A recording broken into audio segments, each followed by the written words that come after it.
That's strange having a meeting with no one around. All good. Ready to go, Mr. Chair, when you're ready. As soon as that reopens for you. Good afternoon, everybody, and welcome to the Services and Organisation Committee meeting for August 2020. Before we begin, I'd like to pay our respects to the traditional owners of the land upon which we meet, the Gubbi Gubbi or Kabi Kabi people, and acknowledge their and pay respects to their elders past, present and emerging. There are no apologies today, everyone in attendance, no presentations or deputations. No, not today. Thank you, Mr. CEO. We'll move on with item 1, reports for consideration of the committee. Item 1 is the appointment of the 2021 show holiday. And this is just something we get asked for every year when the state government gives out all the public holidays, the extra public holidays, and they write out to every council and say, what do you want for your show holiday? And then through my staff we liaise with the show committee and they identify the date. So the typical process we go through every year. So a year in advance so that people don't get the wrong impression. For 2021, the proposed date is Friday the 10th of September.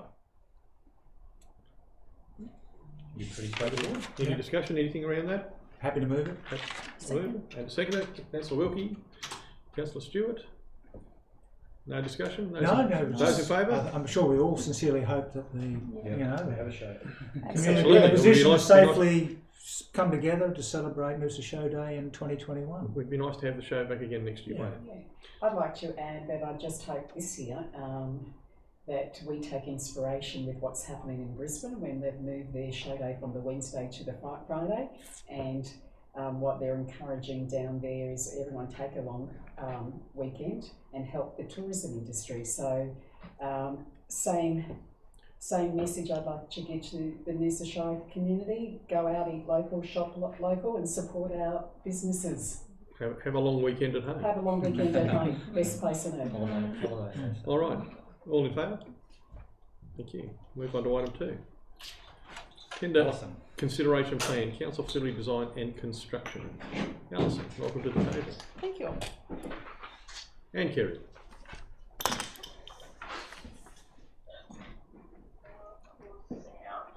Any questions or any? Frank, do you want to begin? So Alison, what we're proposing here is a different way of going to tender, which keeps the location of the project confidential. Yes. Because it is going to be a domestic violence shelter, and we don't want to give that location away. I fully support that approach. We don't want aggrieved spouses wandering through those facilities. I note there's 4 prospective contractors that have been approached already, so it's still a competitive process underway. Yep. That may be perhaps the question for the CEO. Can you just explain what a tender consideration plan is? Took the words right out of my mouth. Yeah, this is a provision under the Local Government Act whereby if the council passes a resolution, you can have a plan that basically says to go to tender, but for a prescribed number of tenderers, rather than putting it out to the open market. Yep. And it's used pretty rarely. I can't recall this in my time here. We haven't. I've seen and heard of it used in other councils. Yeah. And it's primarily used for where there's an element of confidentiality or an issue that you need to address. And it's a plan that allows you to get that balance between maintaining that confidentiality but still having some market testing in terms of the pricing, where you end up with, in this case, it'll be 4 tenderers who all have a competitive pricing approach to make sure the council still deals with the value for money component, which is always important in a procurement process. So it's still meeting the integrity of a procurement process, but just a little different from a full open tender. It still has the rigour around it of a tender, but enables us to preserve those elements that we would want to see remain confidential. Because, say, if we were running this under an ordinary public tender process, we would, for example, have an on-site meeting of prospective tenderers. Well, obviously obviously in this situation that's not appropriate. Yeah. So as Brett says, it's giving us balance. Yeah. And those Similar. prospective tenders would be bound by confidentiality Absolutely. clause as well. Yes. Yep. Absolutely. And similarly, in most, we have an open tender process, then the location of the domestic violence refuge would be advertised, and people would have to inspect the site. You just can't do that given the nature of it. So this process will, as I said, get that balance between maintaining that confidentiality or that confidentiality around that location, but also getting a number of tenders going through a competitive process to make sure we get value for money on the pricing and so on. Yep. The funding agreement, which was I think the Works for Queensland grant, it's got a very tight time frame. The work's got to be completed by 2021. 30th of June. 30th of June 2021. What happens if the project is not complete or if it's delayed due to COVID-related reasons? I can answer that. We hope that won't be the case. Yep. No. We've got 42 projects across the Shire that fall into that same category of different values. The state's made it pretty clear that they expect them to be finished on time and they won't be providing extensions. So there is no extension of time? At this stage. If we went into lockdown, something maybe. Yeah, look, if there was a major lockdown or something, Exceptional circumstances, the state may look at it, but they've made it pretty clear that the reason they're doing this program is to get the money onto the ground quickly. And they're putting pressure on councils across the state to get these projects out the door as fast as we can. So we built in elements to the tender to help us meet that timeline. So the tender consideration plan is one of those because it's much faster than a full tender process.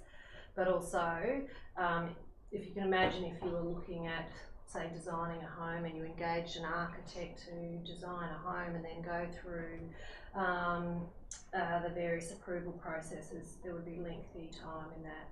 So what we're looking at is something that is off a plan. Prefabricated. So without going into specific detail, that will shortcut the time frame. That should facilitate, much shorter build time, and it's only a little bit of a minimal time on site. That's right, and that also limits some of the exposure to people coming on site. How long are we looking at for that tender process?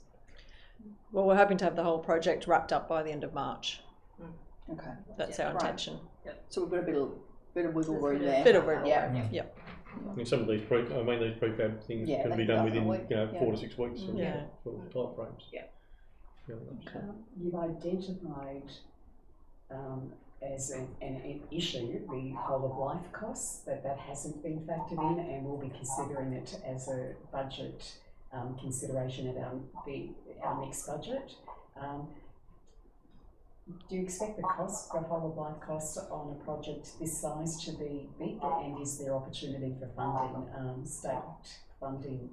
So we have worked with a lot of our partners as well on the existing accommodation in place. So they've actually been helping us with all the maintenance and long-term asset refurbishments and so forth of the facilities. I was going to say, I'm in 7 years on council, I'm unaware of any maintenance issues coming up with regard to the properties that we've already facilitated. So for these particular properties, they don't come through council as such. We work with our partners on them.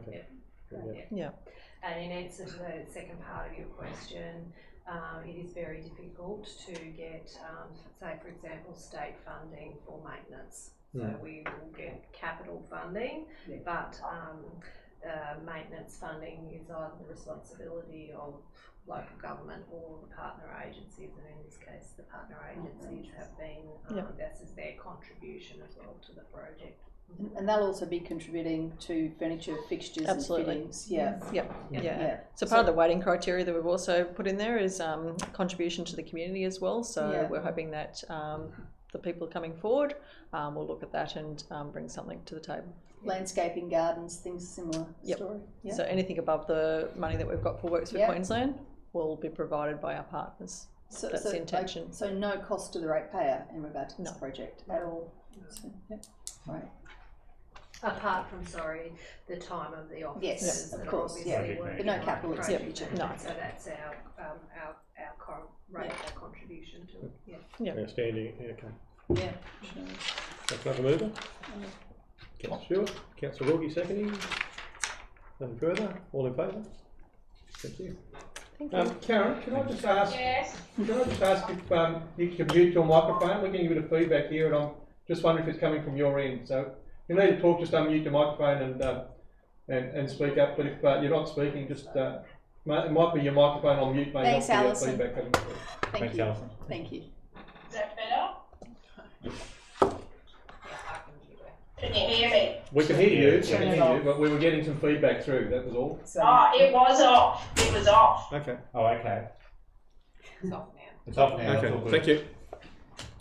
Item 3, Community Services Department update. Kerry. Councillor, just before we get into this report, I raised at the committee meeting this morning as well. We do these reports on a quarterly basis for each of the departments, letting people know, what's happened over the last couple of months, what's been worked on now, and what's coming up for the next 3 months. So we've been using this format for maybe 3 or 4 years now, and just thought it was an opportunity to ask councillors whether this format is working for you, whether there's other ways in which it can be improved. A lot of the reports that we do sort of outlines actions of what we're doing, but not necessarily the outcomes or the longer term trends as well. So we're just trying to get some feedback from you in this round of meetings about what can be done better in terms of these regular reports. I raised it this morning at the Planning and Environment Committee, and Claire gave some feedback there. So either as we're going through or at the end, I might come back and ask you that question. And Kerry's been kind enough from the exec team to take this on as a project to have a look at how we can improve these regular reports. And I'll be coming, as I sent an email around, but I'll be coming and having a chat to you about your thoughts around it, what you get out of it particularly, and what changes you might like to see.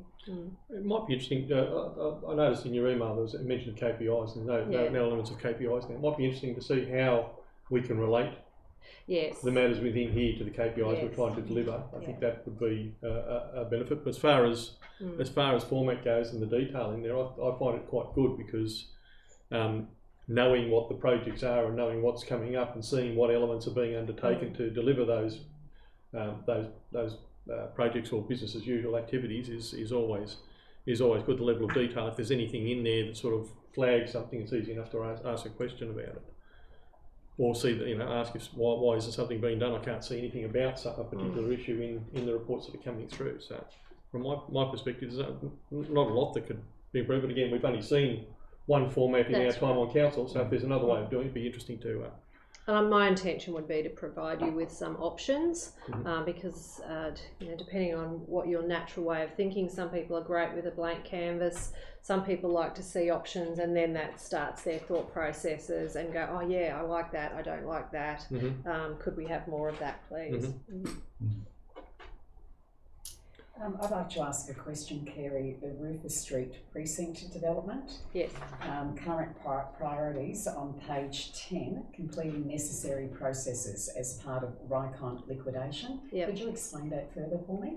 So with the liquidation of any company, particularly a very large company, there's legal processes that are underway. With something as complex as this, those legal processes take a very long time. So we've, for example, provided an enormous range of documentation through to the liquidators. That's complete. The liquidators have completed a body of work. We are now in process with contractors that are making claims for payment, so that's a court process and it's a natural part of the proper process, so we're moving through that process. I guess the hard thing when these things happen and when it happens in the moment, people want some surety about their lives, but the reality is the liquidation of a major company takes a very long time, and so we are now 6 months down the track, but there will be another 6 months of work as that process moves its way through. You go, Jack. So from a timing perspective, so I guess there's two things. There's the liquidation of Rycon, which kind of happens in the background. We're continuing to work through that process. Worry about the building going and then forward. There's the our process going forward. So as you will recall, we changed our model to a not a design and construct model, but to complete detailed design and go out for construction only. So we have completed that detailed design, and those documents are just being prepared as part of a tender set, ready for us to go out to tender. Alongside of that, we're undertaking work for the contract, so the tender assessment and the contract component, to help mitigate the potential of us being exposed again. There are a lot of anxious subcontractors, as we know. Yeah. How are those lines of communication going with those subcontractors? So some of them are moving just through the process. It's part of their business process to deal with some up and down. We communicate where we are able to. Obviously, some of the communication is legal process and needs to go through that proper process. We encourage everybody to follow the process. Where we have people that try to step outside the process and do something else, it slows things down for them, and it actually takes energy and resources away from actually just moving through the process to get to an outcome for everybody. Thanks. My question in relation to the subcontractors is what new provisions or safeguards has Council put in place in its procurement processes to make subcontractors feel safe that they will be paid when working on local government jobs? I make reference to declarations that, you know, I know the builders have to submit declarations saying that their subbies are going to be paid. I think there's enough case evidence to show that they're sometimes falsified. So PBAs, I think I've brought this up a few times, project bank accounts. What can we do? Kerry doesn't look after procurement. No, so that's I'll take that message. I'll take that message. So question on notice. So that's what I said before. We are implementing processes. So at the moment, that's the processes that are being looked at. That will be included in this. So, really important, I think. You think the one job that you'd be safe would be a local government job.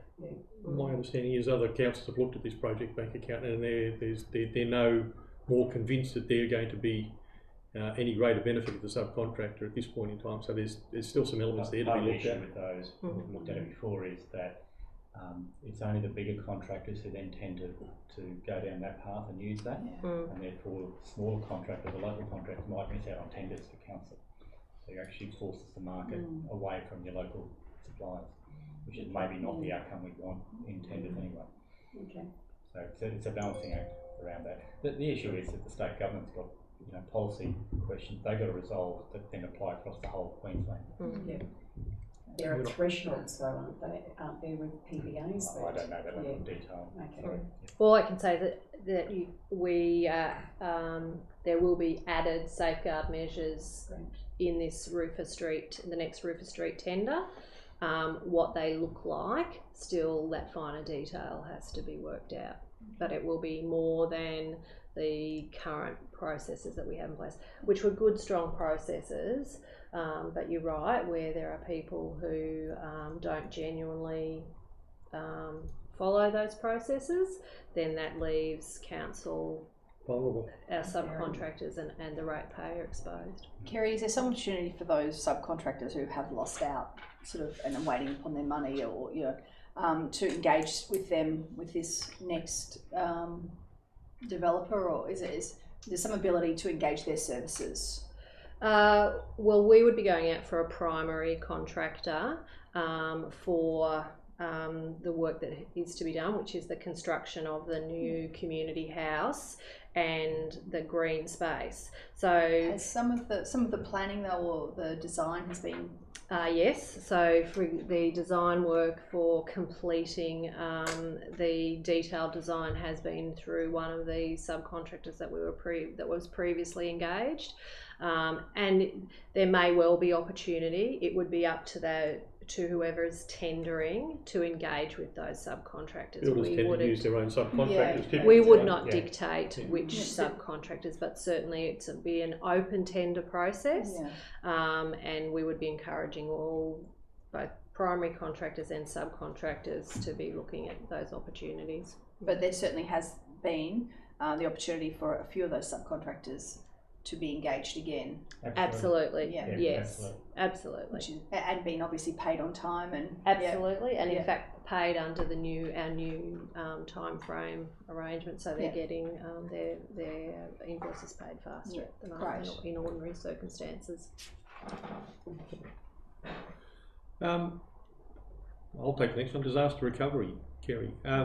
The monies that we have allocated or have been allocated through grants from the feds with regard to 1.27 million. So the category D funding, the Yes. 1.275 million. Yeah, how is that going with regard to what we put out there? Yes, so some good work that's been happening recently. One that I would like to point out is the psychological first aid training.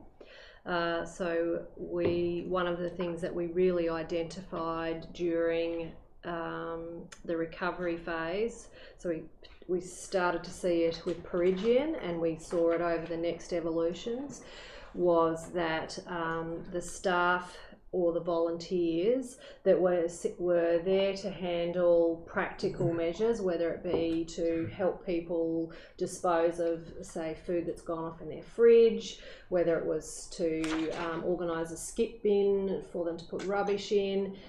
There was the practical nature of it, but it quickly evolved into a space where they almost felt like they were having to provide quasi-counselling because they were facing somebody that's gone through quite emotional trauma, and that was presenting right in front of their face. So we saw that in recovery. We also saw it in the evacuation centres where we had emotions going up and down and at times quite distressed people. And given the scale of what we were dealing with, we didn't have a psychologist on hand to deal with that. So one of the projects that has been to start to roll out psychological first aid training. So, not to be an ongoing counsellor, but just right there in the moment, what is the conversation that you can have with that person to help them in that moment. So we've run the first round of that training. It's been highly successful. That was run with staff so that we could pilot it to see what was the trainer like, what was the training methodology like, did the staff come away feeling like they had now a set of skills that they could implement. The feedback has been outstanding, so we're now going to be rolling that out further, and that training will go further to further staff and to community organisations, because some of their volunteers were the ones right in the space of having to deal with that. They'll be able to use those skills to manage councils better, obviously. So that's one element. Another one is that you might recall, for those that were here, one of the huge issues that we had during evacuation was attempting to get bedding and get quantities of bedding for people in a very, very tight time frame. It was very difficult, and with each iteration where we thought we'd come up with a solution, that next iteration of the fire, that solution wouldn't work because that bedding was no longer available. So we've gone through a process where we have looked at being able to purchase a refrigerated sealed container that's got solar lighting, etc., and we're going to put a stock of bedding in that. So particularly, for example, what we were able to get were blow-up mattresses. However, blow-up mattresses are only suitable if you have good mobility. And when we're in an evacuation centre, we've got people with all abilities, and we need particularly to be able to have bedding that we can get people on the ground and off the ground, so camp stretcher size. So that process is moving its way through, so we'll have a stockpile of approximately 200 beds and bedding. We've got things like disposable sheets that you can now get, so that we're not having, one of the big issues we had at the end of the bushfires is a mountain of laundry and not white sheets all look the same, and then trying to work out where those white sheets belong to, which hotel did they come from.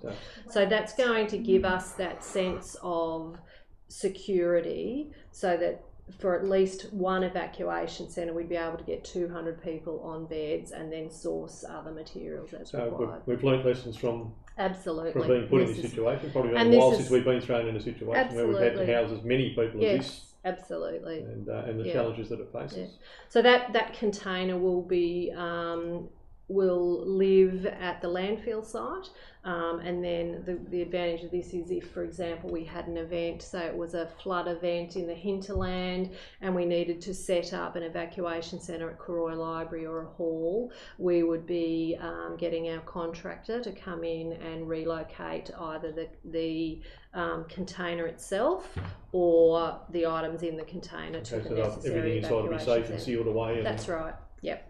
Yes. And hygiene. Now, you mean so there's as you can see, there's a whole range of projects. Some are now moving their way through to completion, and the others are still going through feasibility. So we haven't by any means completed the spend of that funding. No, that will go on for the 2 years. Yep.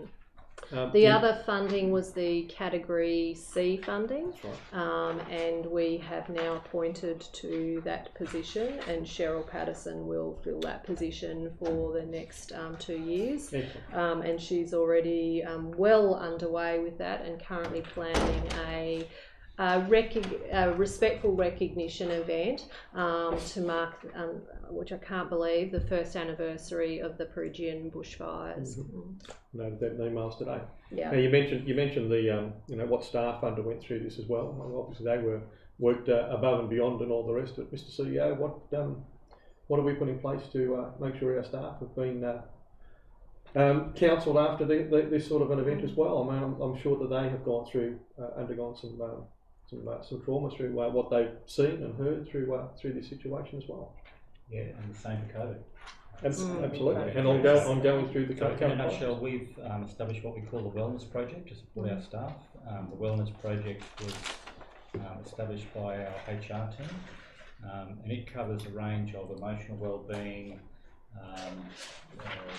health and fitness, connectivity, mental health support, access to employee assistance programs and so on. And that's available to all staff, not just those staff who worked on the clients. I think it mentioned somewhere later in the one of the reports. Well, good. Anything else? Anything further? Yeah, I've got a couple of questions. Working with aged care and nursing homes, and we sort of covered it just now, but how are the elderly coping with the burden of COVID information, Kerry? Are you referring particularly to our clients through Noosa Community Support? Yeah, all the community groups, community support. I'm talking just elderly, and because elderly don't like change, and it's just so the answer would be to varying degrees. So, some people actually thrive in change. It's something quite different that's happening in their lives. Some of them, because of the lives they've lived, are highly resilient, and so have had built up skills through their life that they are able to manage this well. Others not so, and it very much depends on specific circumstances. So where we've got those people who are quite isolated in the community, so maybe they don't have family support network around them. When you have public health measures which limit contact to pure family members, that leaves them quite lonely and exposed. So very much depends on the individual. And so the social welfare organisations continue to do active work in this space. Where the measures have been released, we're seeing very different responses to that. So some community organisations are relishing it. They're back, they're up, they're operational. They've taken it on like a personal challenge with their COVID checklists, and some people thriving in that space. Other community organisations have gone, no, we feel a bit uncomfortable about this. So we're going to meet up maybe for coffee, but we're not going to have our regular activities. We've seen some that have started and then got a little bit concerned with what they saw, particularly what happened over the last couple of weeks in Brisbane, and they've backpedaled. So we continue to work through them with our community development team, providing them up-to-date advice. Our environmental health officers provide practical advice and information. And we can certainly see, for example, Council's wellness program, Ageing Well program that we are rolling out at the moment. The take-up for that has been enormous. And actually this morning I was at the leisure centre, and it was really interesting to see how alive the leisure centre was with activity, and how well people were behaving in terms of COVID safe measures. So I was really proud to see that. So the answer to your question is varying degrees. There are certainly some people out there who still feel anxious, and we can absolutely see what happened yesterday about a little bit of hysteria and anxiety and not waiting for the facts, and it ramped up that that sense of anxiety to levels that were then very hard to manage. So I think it sits bubbling. Can I just pass on some some lovely comments that I've received about that Ageing Well Noosa program from people that have engaged in it and telling me how effective it's been and how much it's enriched their lives. So well done. Very successful, and a lovely one, because we've been able to roll that out right across the Shire, you know, from the coast right through to the hinterland. Anything further? Oh, good. Thanks, John. Yes, Karen Winslow here. I just have a few questions regarding the libraries and galleries. Yes, Karen. Thank you. I noticed in the branch activities under libraries and galleries for the mobile service replacement plan, in the recent achievements, it lists that the concept plans for proposed vehicle reviewed and finalised. Can you tell me a little bit about that? Which vehicle's been finalised? No, so the concept plans, Karen, so that means the different options under consideration. And we've got a councillor workshop in about 2 weeks' time on the 18th of August. So we'll be looking at those concept plans, talking through the different options available, and taking, particularly for the new councillors, taking you through the background of the project, the work that's been undertaken to date, having a look at the different options that are available to us before we then embark on the next steps forward. Thank you. Are you able to tell me today what options have been proposed for the replacement vehicle? Yes, so we've considered a wide range of options, I guess without going into too much detail because it'll be covered in the workshop, but everything from replacing the current vehicle with a like vehicle, replacing it with different size vehicles from a van to a light rigid to a medium rigid, replacing it not with vehicles but with, for example, vending machines or staffless libraries which operate via technology. So a whole range of options have been considered over the previous 12 to 18 months, and then they've been narrowed down to a range of the more feasible ones, and we'll be talking through those with you at the workshop. Okay, and what are some of those feasible ones that you're considering? Well, I'll step through those more at the workshop because I'll be able to provide you with images and data around those. Thank you, I'm looking forward to that. With regards to community engagement and consultation over the last 12 months, how much community uptake and interest has there been regarding the mobile bus and people's interaction with that regarding the services that come with the current mobile library service? So community engagement was a key element of the work that we've undertaken. It included things like surveys of all of our existing customers, It also included engagement with groups that we would think might use the mobile library but currently don't. So to understand why would we think it's a service that would appear to be something that they would want to use but they're not using it. So the non-user. Engaging with our business stakeholders in the current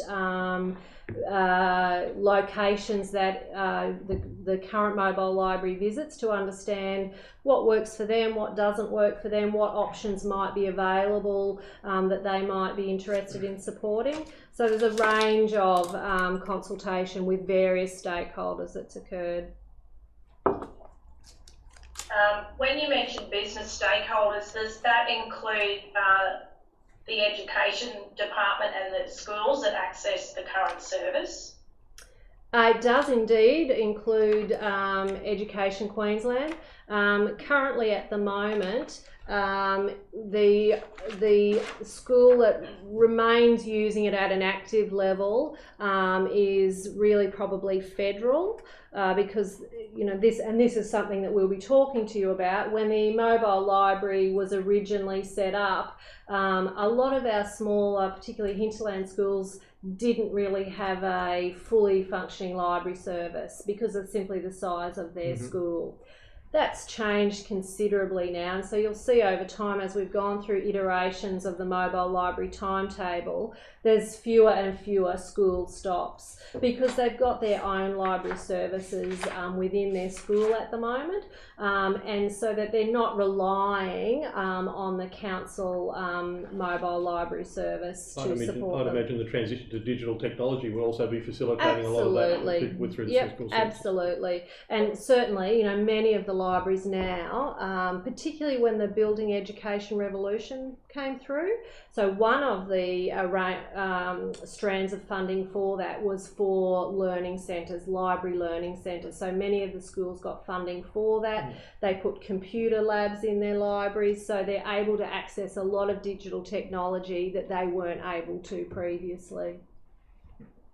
Thank you. I do have a question regarding the social impacts for the broader community. I've been speaking with elderly people and young mums with children where they can't access timetables to transport to take them to the wonderful other libraries within the Shire. How did you measure the impact that these groups will have if the service is delivered through, say, example, a kiosk? Well, we've certainly engaged with all of our existing members, as I said, and non-members, and we've taken that feedback on board. In terms of broader social impact, well, as I said, we've looked at non-users to understand why they're not using it. Mobile library is certainly, and you'll see when we look at some of the survey data, is not purely around a vehicle that brings a physical resource. There's other elements around it, which is, for example, about a place that people come and have community conversations. So in planning the new mobile library service, what we've been looking at is how can we deliver that, but in a contemporary model? And how can we take into account some of the needs of the other users that have come forward saying, well, actually, you know what? We'd be really interested in having a service as well. How can we participate in this service? I'm assuming there are other councils around that no longer use a large mobile library service and have gone to some of these contemporary services. And I'm imagining you've reviewed those, and that'll be part of the workshop and these successes or failures. So yeah, we'll take you through all of that. Absolutely, Joe. Thank you. Another question. I'm just wondering, can you please explain what a library outreach service is? So outreach is a term that we use that's basically saying a service outside of a traditional branch library. So the branch library being the bricks and mortar, and outreach service being what services do we provide beyond that. Thank you. Example now. I'm looking forward to the workshop so we can be fully informed about this subject, because the significant cultural relevance of this service across our Shire, especially in the hinterland, is paramount. So thank you for the time that you've put into that. You're welcome. Can I bring up Noosa Board Riders Club? Kerry? Yep. I understand that the Noosa Board Riders Club have submitted a concept plan for consideration.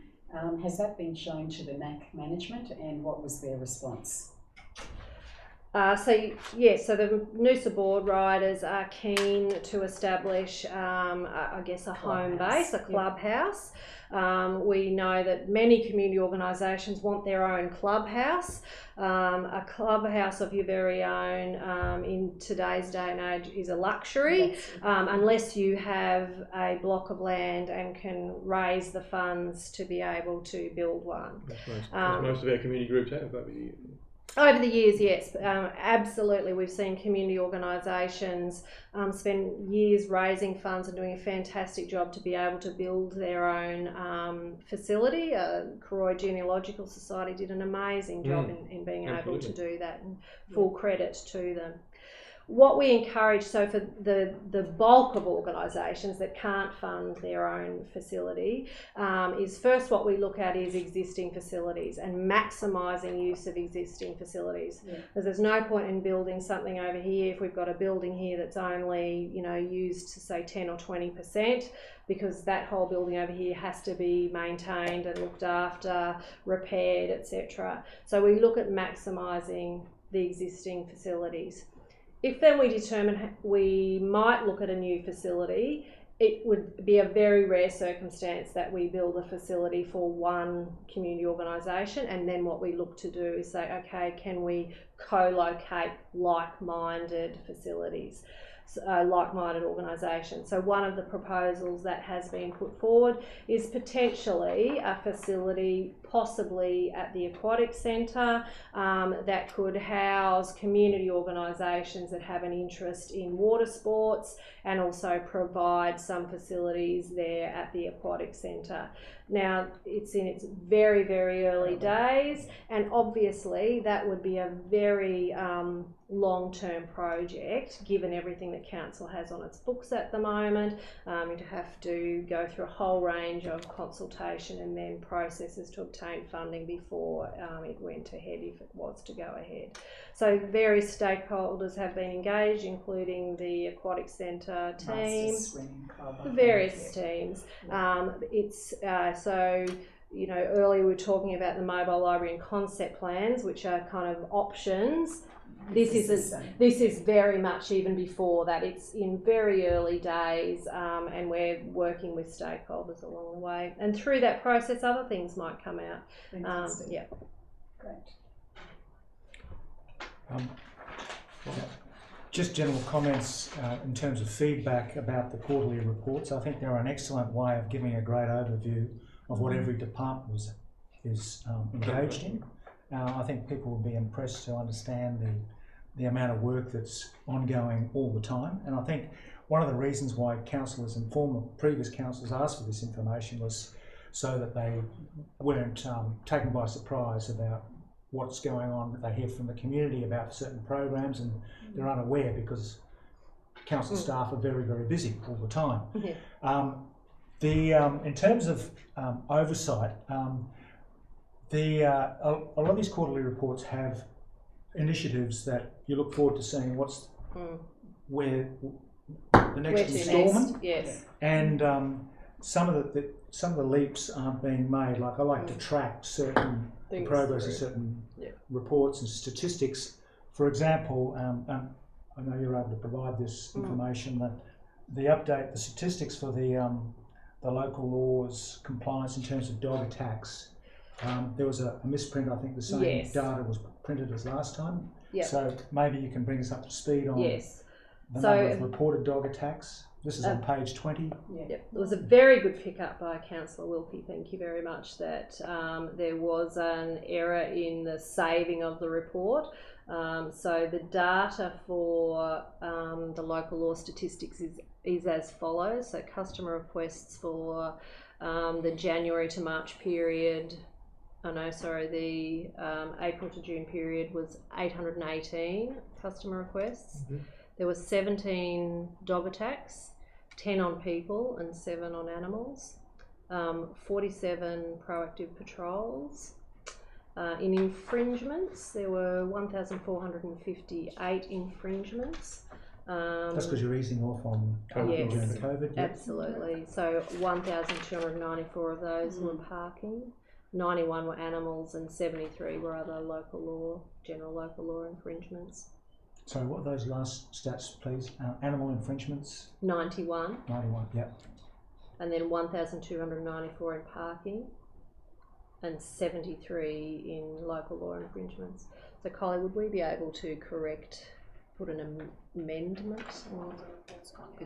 So can we just make note of it? Yeah. So my apologies for that. Can you send a copy of the updated figures? Yes, I can send it through. So my apologies for that. We could probably check And that. in the May agenda for the previous quarterly report under waste management, we're talking about we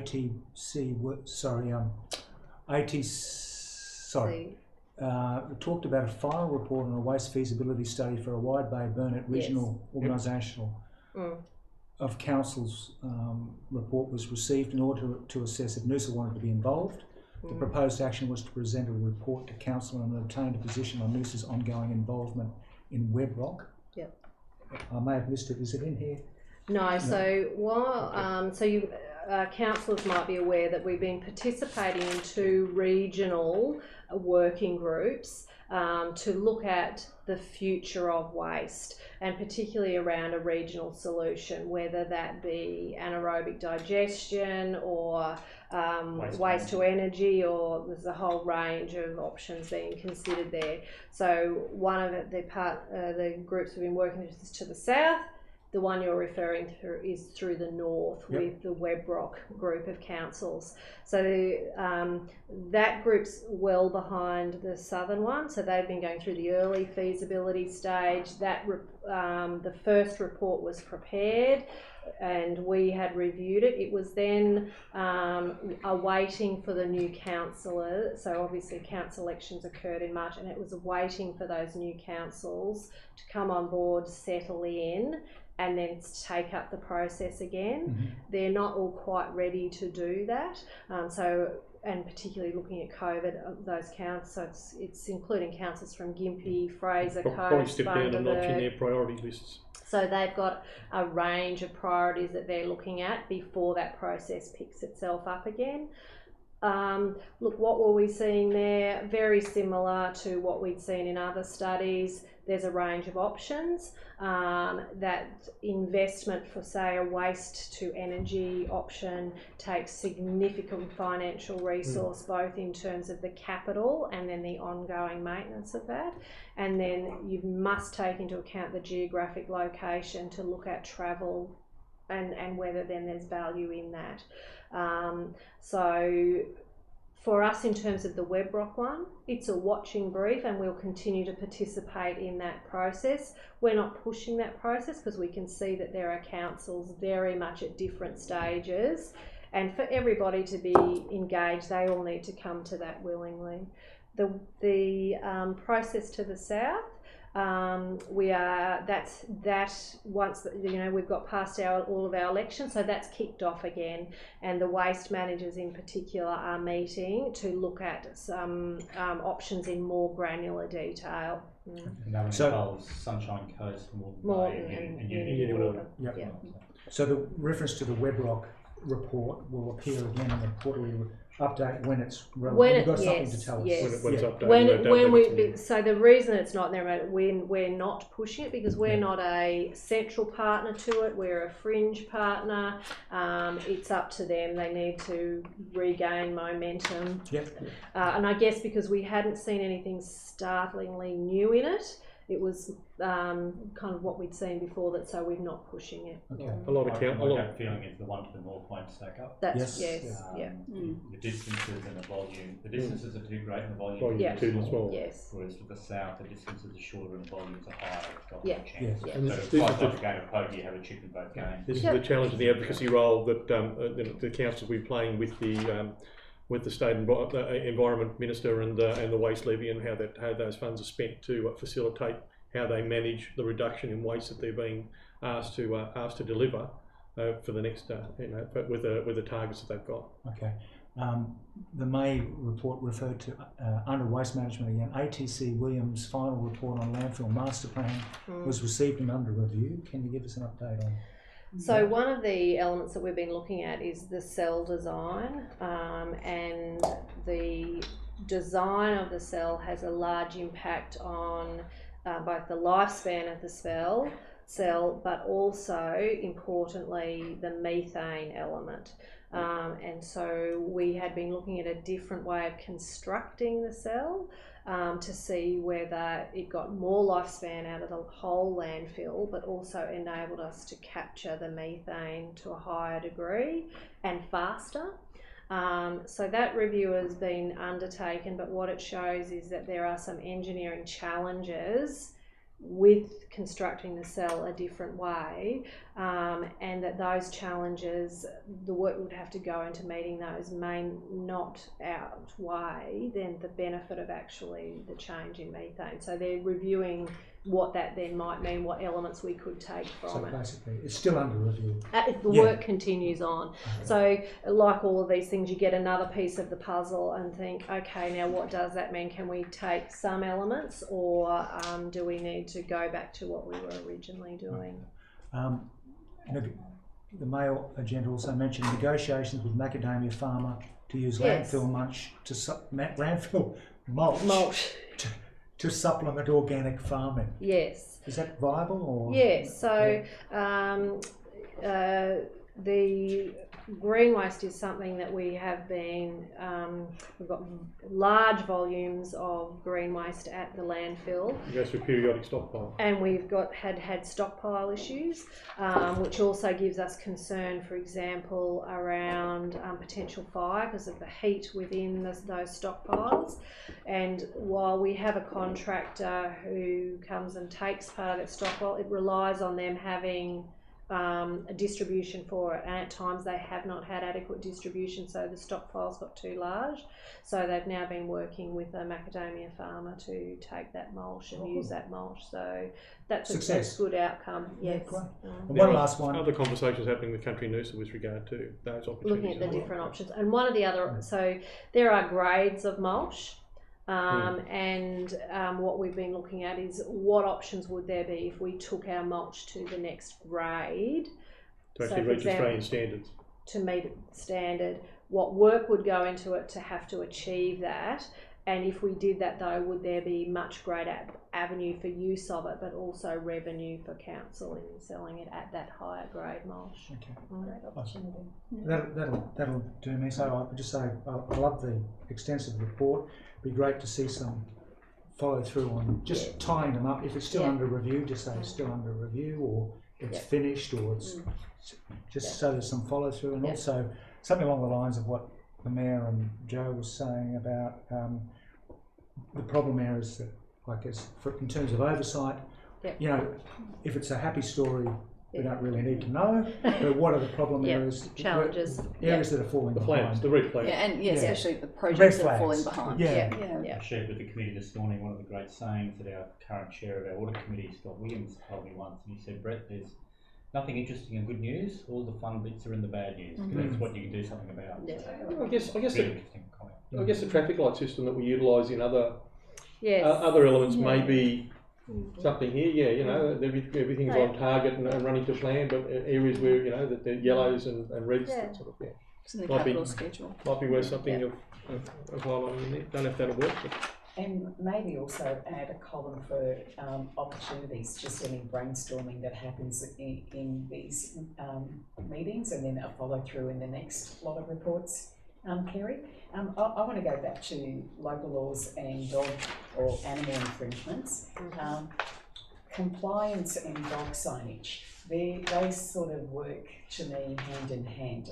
We just did a council community coffee chats out at Sunshine Beach, and one issue that came to me quite a lot was lack of clear dog signage, and I actually had spoken to Bill Anson in local laws about it, and he expressed that it's something that they've identified as an issue, but the expense, it's really expensive to get the dog signage. Can you give me an idea when that'll be reviewed, or maybe Brett, whether that is identified as an area that we are going to be addressing. Kerry? Yes, so absolutely Phil's right. You know, dog signage, if we were to put up signs everywhere, it would be incredibly expensive. And they'd still be ignored. And they potentially would still be ignored. So this is where we step back to, well, what we need to look at, what is the behaviour that's the problem behaviour, and look at what's actually driving that behaviour before we determine a solution. Because we absolutely have issues where people aren't following correct rules, and there's signs right there. So the signage element wasn't a component of it.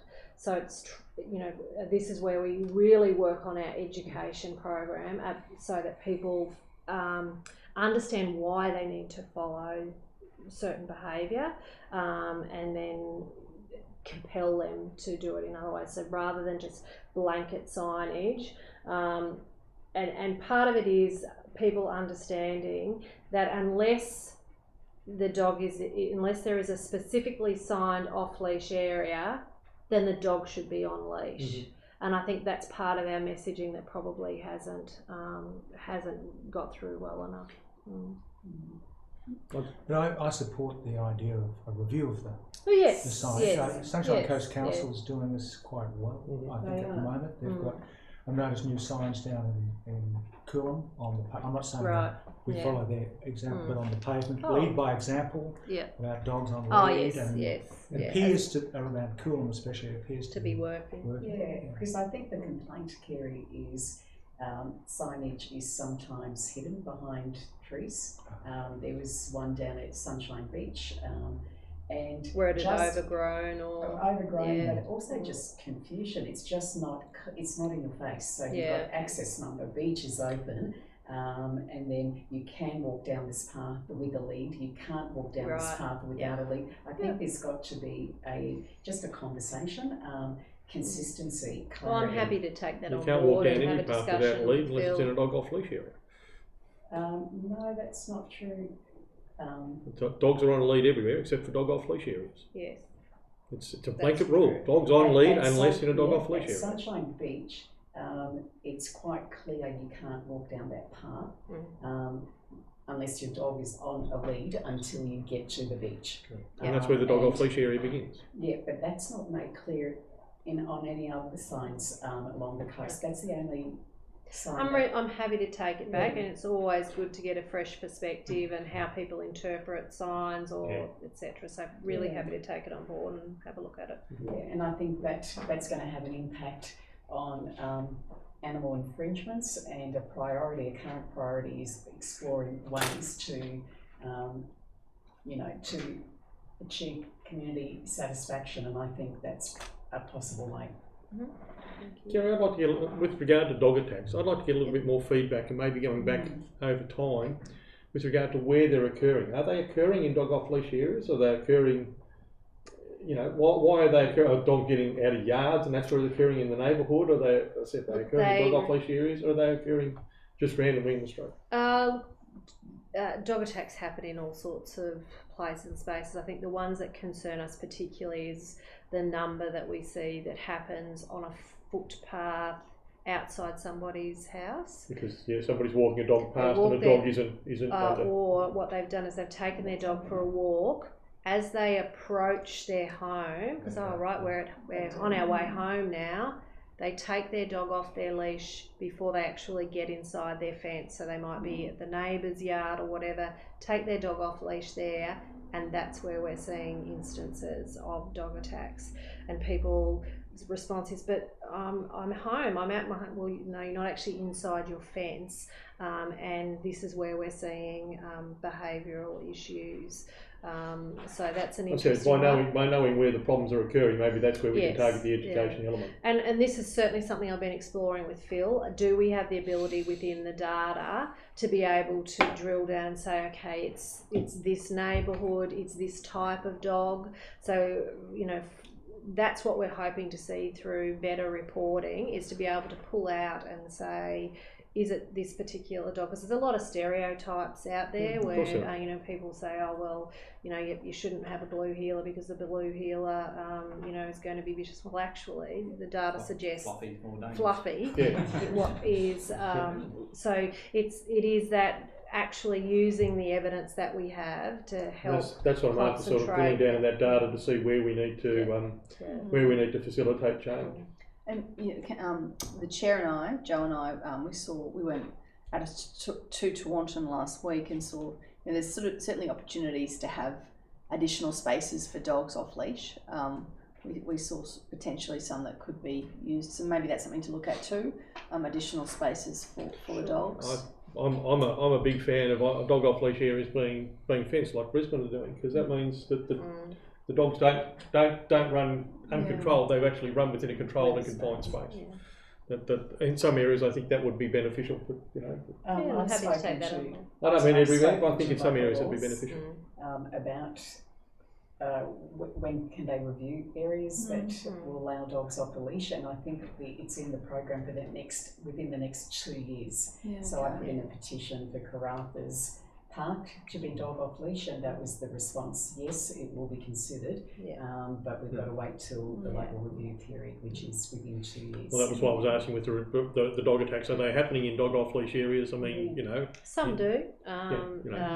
I think there's a mistaken belief by some people that, you know, once a dog's in an off leash area, that they can just let their dog run wild.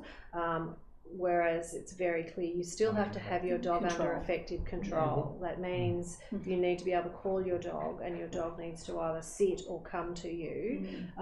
So we do have some people who don't understand that, and we see issues because of that. Kerry, I've just got one quick question, and I'm conscious of time. Just under local laws, it was 837 customer requests last quarter, and this quarter we've highlighted 818. What were I mean, that's a lot of people calling into council. What is the majority of people calling for? Is it just general questions? Is it rates? Is it? No, so customer requests is where we're being asked to actually look at something. So that's a lot. But what's the majority? I mean, it's a whole range of things because our local laws deal with a wide range of areas. So it could be, it could be somebody with a car on the side of the road with a for sale sign on it. It could be a barking dog. It could be a complaint about signage out on a footpath. It could be an encroachment where somebody has built a structure on public land. A wide range of things. So nothing stands out. Yeah, these are just calls about local laws. But nothing specifically stands out in those local laws. No, and once again, we need to get to a level of maturity where we can drill down and draw conclusions from the data, but generally it's right across the board. We will see peaks and waves, so certainly in our high tourist points, you know, when we've got a lot of people here in town, we will get a lot more requests around parking issues. People parking overnight campers. So overnight campers, you will absolutely start to see that go up. So it has peaks and troughs, but generally across the board. What percentage of all infringements issued actually get paid? I don't have that figure on me. I'd have to get back to you on that. Some of them obviously go through the state process, penalty enforcement process. So we've got the two sets of data there. Right, there's nothing further, councillors. Can I have a mover to accept the report? Councillor Morrison. I'll second it. Second by Councillor Wilkie. All in favour? Thank you. Thank you, you for Kerry. your time. Thanks, And Kerry. I'll Excellent information. be in touch with you to very talk more about the format of the report.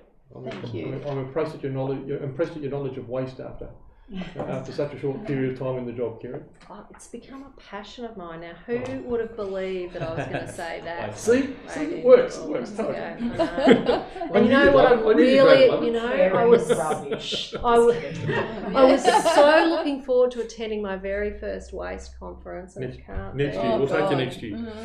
Yes. All right. Thank Wonderful. you. Thank Michael. you, Michael folks. Thank online? you. Oh, Michael's online. There he is.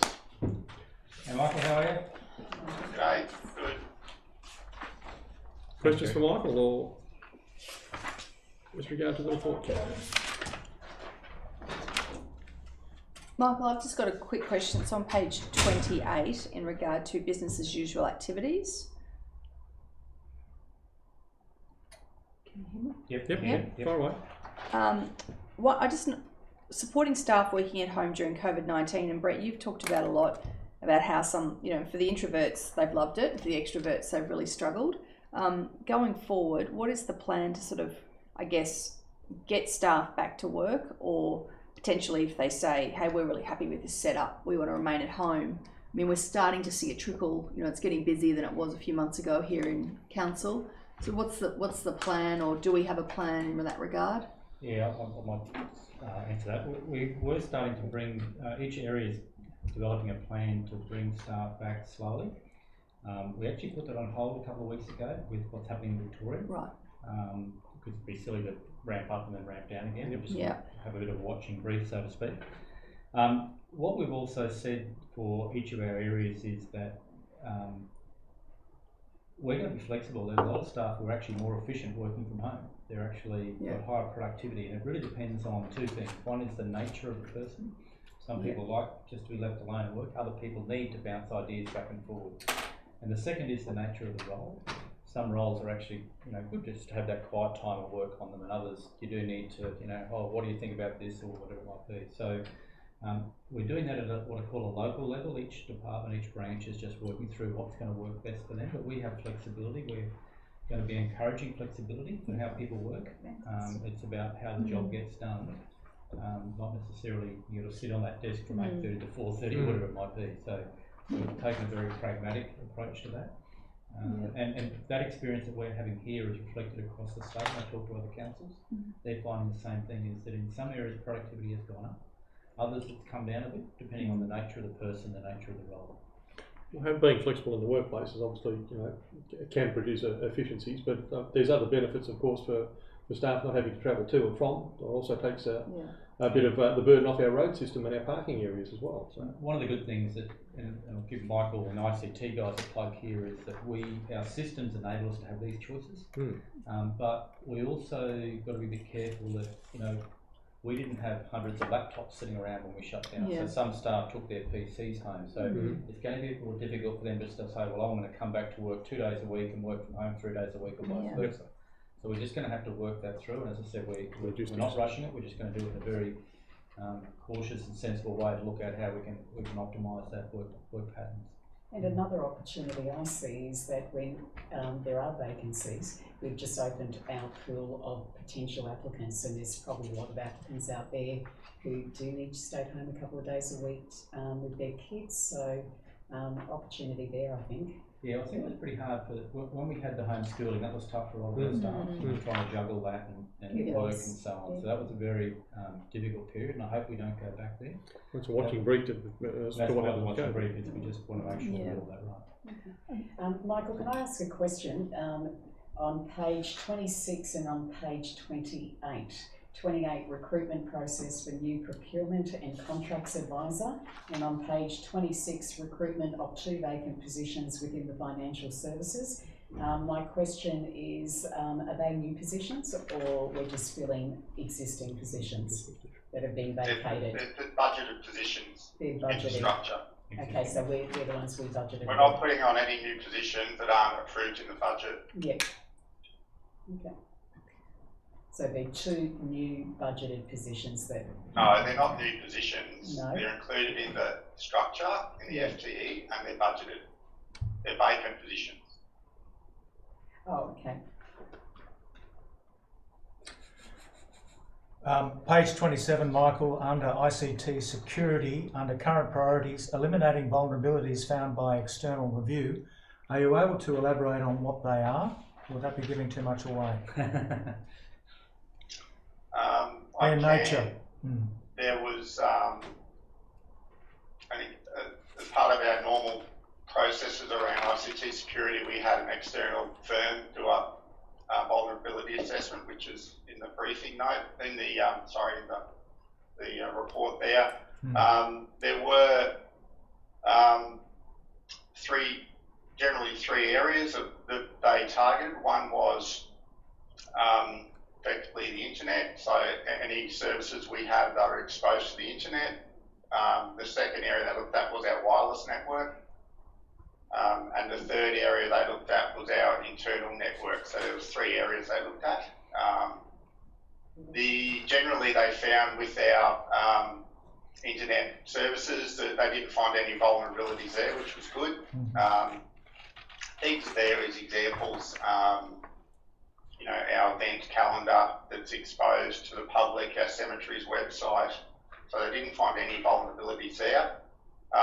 They did find one issue regarding an NBN router at the police beat at Hastings Street, which had the potential that it could be exploited if it was potentially hacked, so to speak, but that's now being addressed, so there's no issue remaining there. And that was just software that hadn't been updated. So as you can appreciate, you know, if software is not kept up to date, then there is the potential of you know, weaknesses being exploited by hackers and so on. So is that somehow linked to the council network, Michael, the police beat? Yeah, so there is the equipment there it's on council's infrastructure, yes.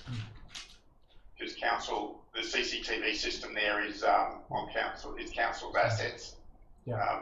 And yeah, so we look after that network. Okay. The wireless network itself, they basically found there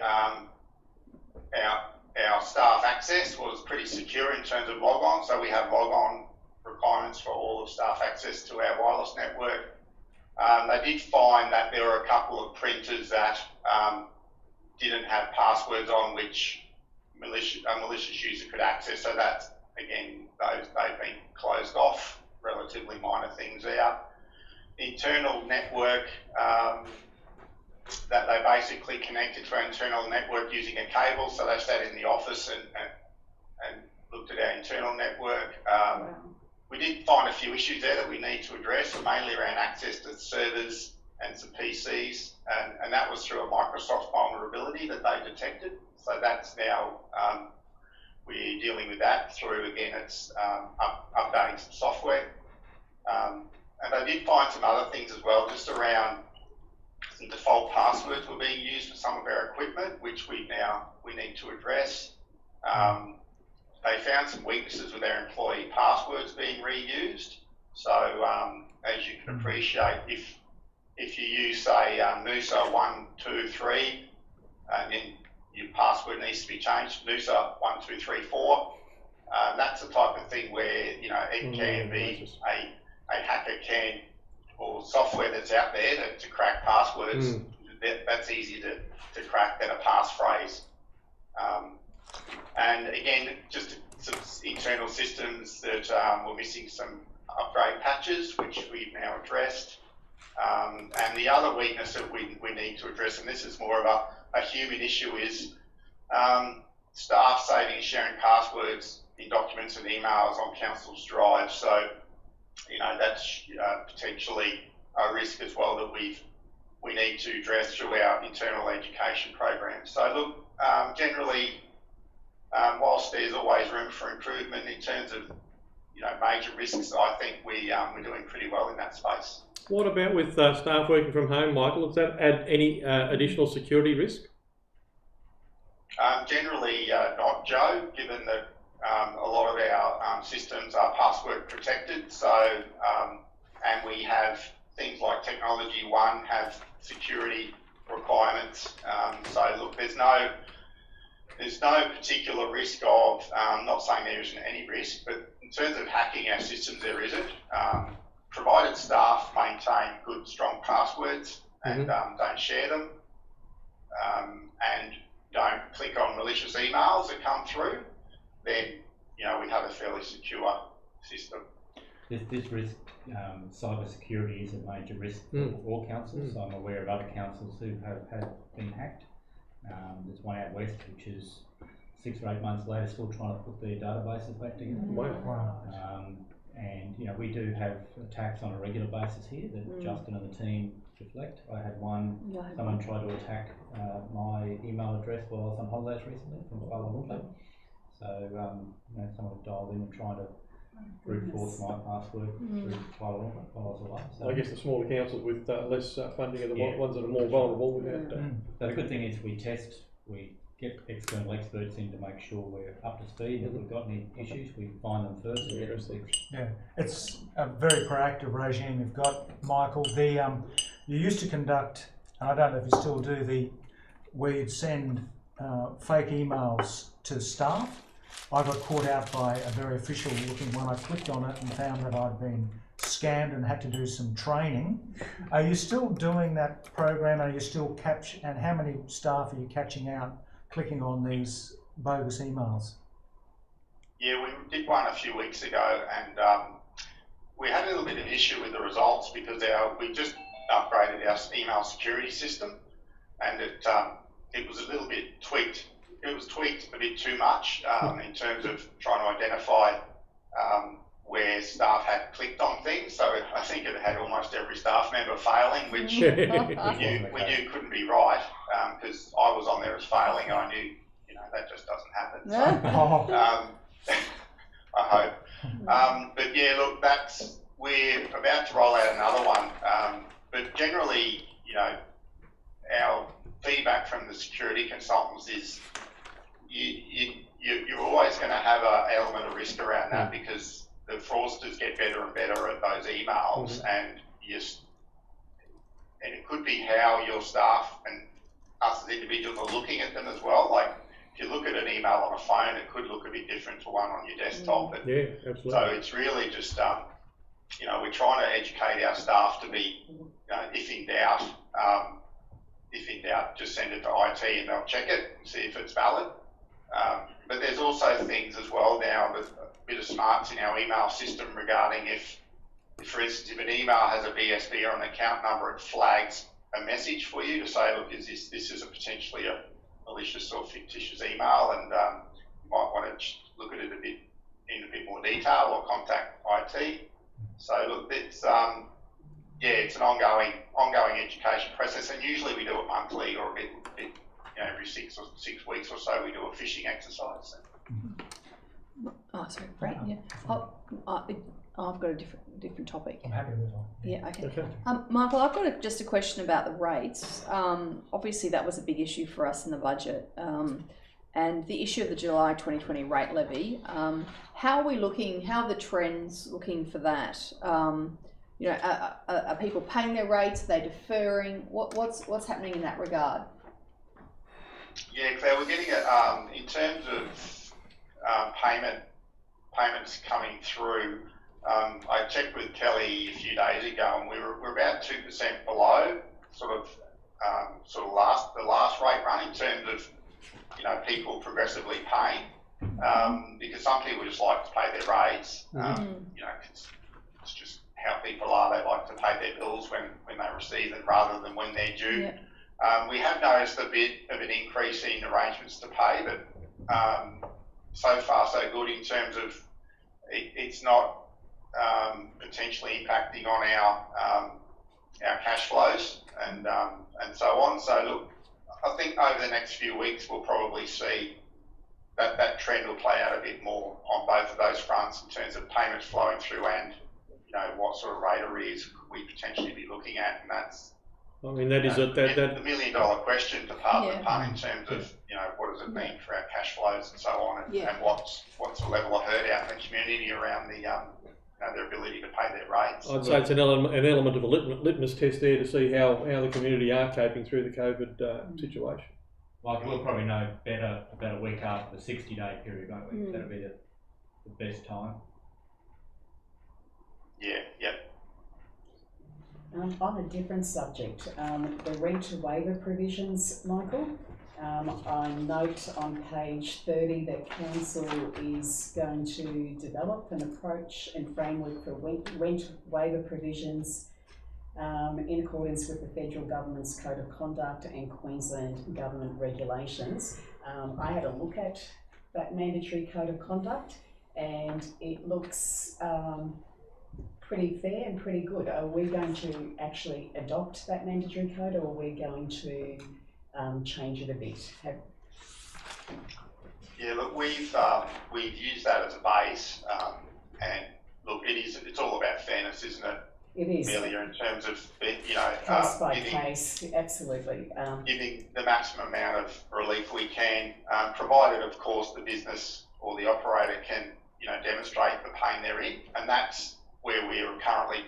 It's a one-on-one thing. We're working with each one of our lessees and so on to understand their position and provide, generally provide that relief and then review it. So we'll probably look at a 6 month type release period and do a review then. So it's not too onerous on both parties as well to be able to do that assessment, because there is a bit of work involved in that as well. So rent waiver and rent deferral is the preferred option than 100% rent relief. Is that the path we're going to take in keeping with the mandatory code of conduct, Michael? Yes, it's all about, it's not wavering, it's about providing that relief, and then based on obviously impact on their turnover and so on. And then, you can see sort of in those provisions there's a bit of a staged approach to what relief they get provided. So, we're definitely running down that path, and do you expect at the moment. And do you expect to receive more rent relief requests from our tenants? Yeah, we are. We're seeing that. Yeah, seeing that already. So, and there is, just from the couple of conversations I've had with the team, there is some pretty severe impacts out there. There is, absolutely. In retail and hospitality. Huge. People are in a lot of pain. It's amazing how some businesses... Obviously, we budgeted for that, so where we can provide that relief, it's we factored that into our bottom line already, which is good. So the property's onto it. It's amazing how some businesses continue to prosper, even more so in this environment than others, and others have been. The up and down of this is just really hard to get your head around. It's the great divide. Yeah. Nothing further, Cassie? No, that was great. Thank you. Thanks, Michael. Thank you, Michael. Can I have a mover? Thank you, Claire. Amelia, seconded by Claire. All in favour? Thank you, councillors. Item 5, Noosa Holiday Parks update. Robin. Hi, everyone. Hey, Robin. Hey, Robin. How are you? Tough years. The challenge of COVID on a business, on council's business activities. Here we go. Yeah, so normally I don't really do much of an update. It's generally just taking questions, but did you want me to run through a few things, or how would you like to structure it? The key points according to yourself, Robin. Yeah, sure. So how we've been coping out there, how the holiday parks are returning to business, what the level of activity is at the moment. So. Yeah, so this report is for the financial year just finished, obviously. Karen here, who's speaking? I can't it's see Robin. or hear who's speaking. It's Robin Mercer. Can you hear her? Thank you. Yep. So this report is focused on the financial year just completed. The largest impact period to probably talk to is from March through to the end of financial year, for obvious reasons. On March 26, we followed the Queensland Health Directive and closed Boring Point and North Shore campgrounds, and we reduced Noosa River to just essential travellers only, which was about 10 to 12 guests. So people that had no fixed address or international travellers that were waiting to get home. And then we reopened on the 12th of June, again in accordance with Queensland Health Directives. Following closure, we focused on getting COVID safe operational planning up and running and documented, and figuring out what materials were needed to be purchased, working with managers. We also undertook expense assessment and cost rationalisation to try and keep the overheads down during the closure period. And since reopening, things have gone well. We took a really conservative approach of opening with a very low occupancy in place, around 40% for all of the parks. And that was identified as one of the key control measures to be COVID safe initially, because you can just spread people around the park. And then from there, we did risk audits and gradually increased each park to about 80% occupancy, which is where we're currently at. I'm imagining the people in their own vans are fairly well self-isolated anyway. It's only those communal areas or... Correct, yeah, and that was in terms of operational planning and COVID safe planning, it was figuring out the communal areas. So every second shower, every second toilet was shut off, hand sanitizers up everywhere, decals on the floor. We moved to, instead of people checking in and filling out paperwork there, it all shifted online, and they actually have to do an online check-in, so there's minimal contact. We moved to cashless as well. Pardon? Did that present a challenge for many people? People on the road are pretty much tech savvy and yeah, need to keep I think in so. touch with I did a the few dummy bookings myself, and actually over the holidays stayed at Boring Point and North Shore just to have the COVID safe experience. Took my kids, and so I did that process myself and found it fairly straightforward. But it's a great capture of health information, traveller information, you know, for contract tracing purposes, and just getting that all within a cloud-based system. Yeah, it's much better than paper. I imagine there's an element of education in there also in making sure that people are aware of what the current conditions are when they enter a... Yeah, it sets the tone, and there's also terms and conditions that people have to comply with, you know, so it really sets the tone of what we expect from a guest at the campground. They can't come if they're unwell, they can't come from a hotspot. It makes it front and centre. I was just saying, Rob, talking about the 80%, last page of this report says if COVID restrictions continue to ease, and obviously Queensland were doing so well, Council will consider increasing current occupancy limits. So what are we looking at for that? Are we looking at then to 90, to 85, to 100?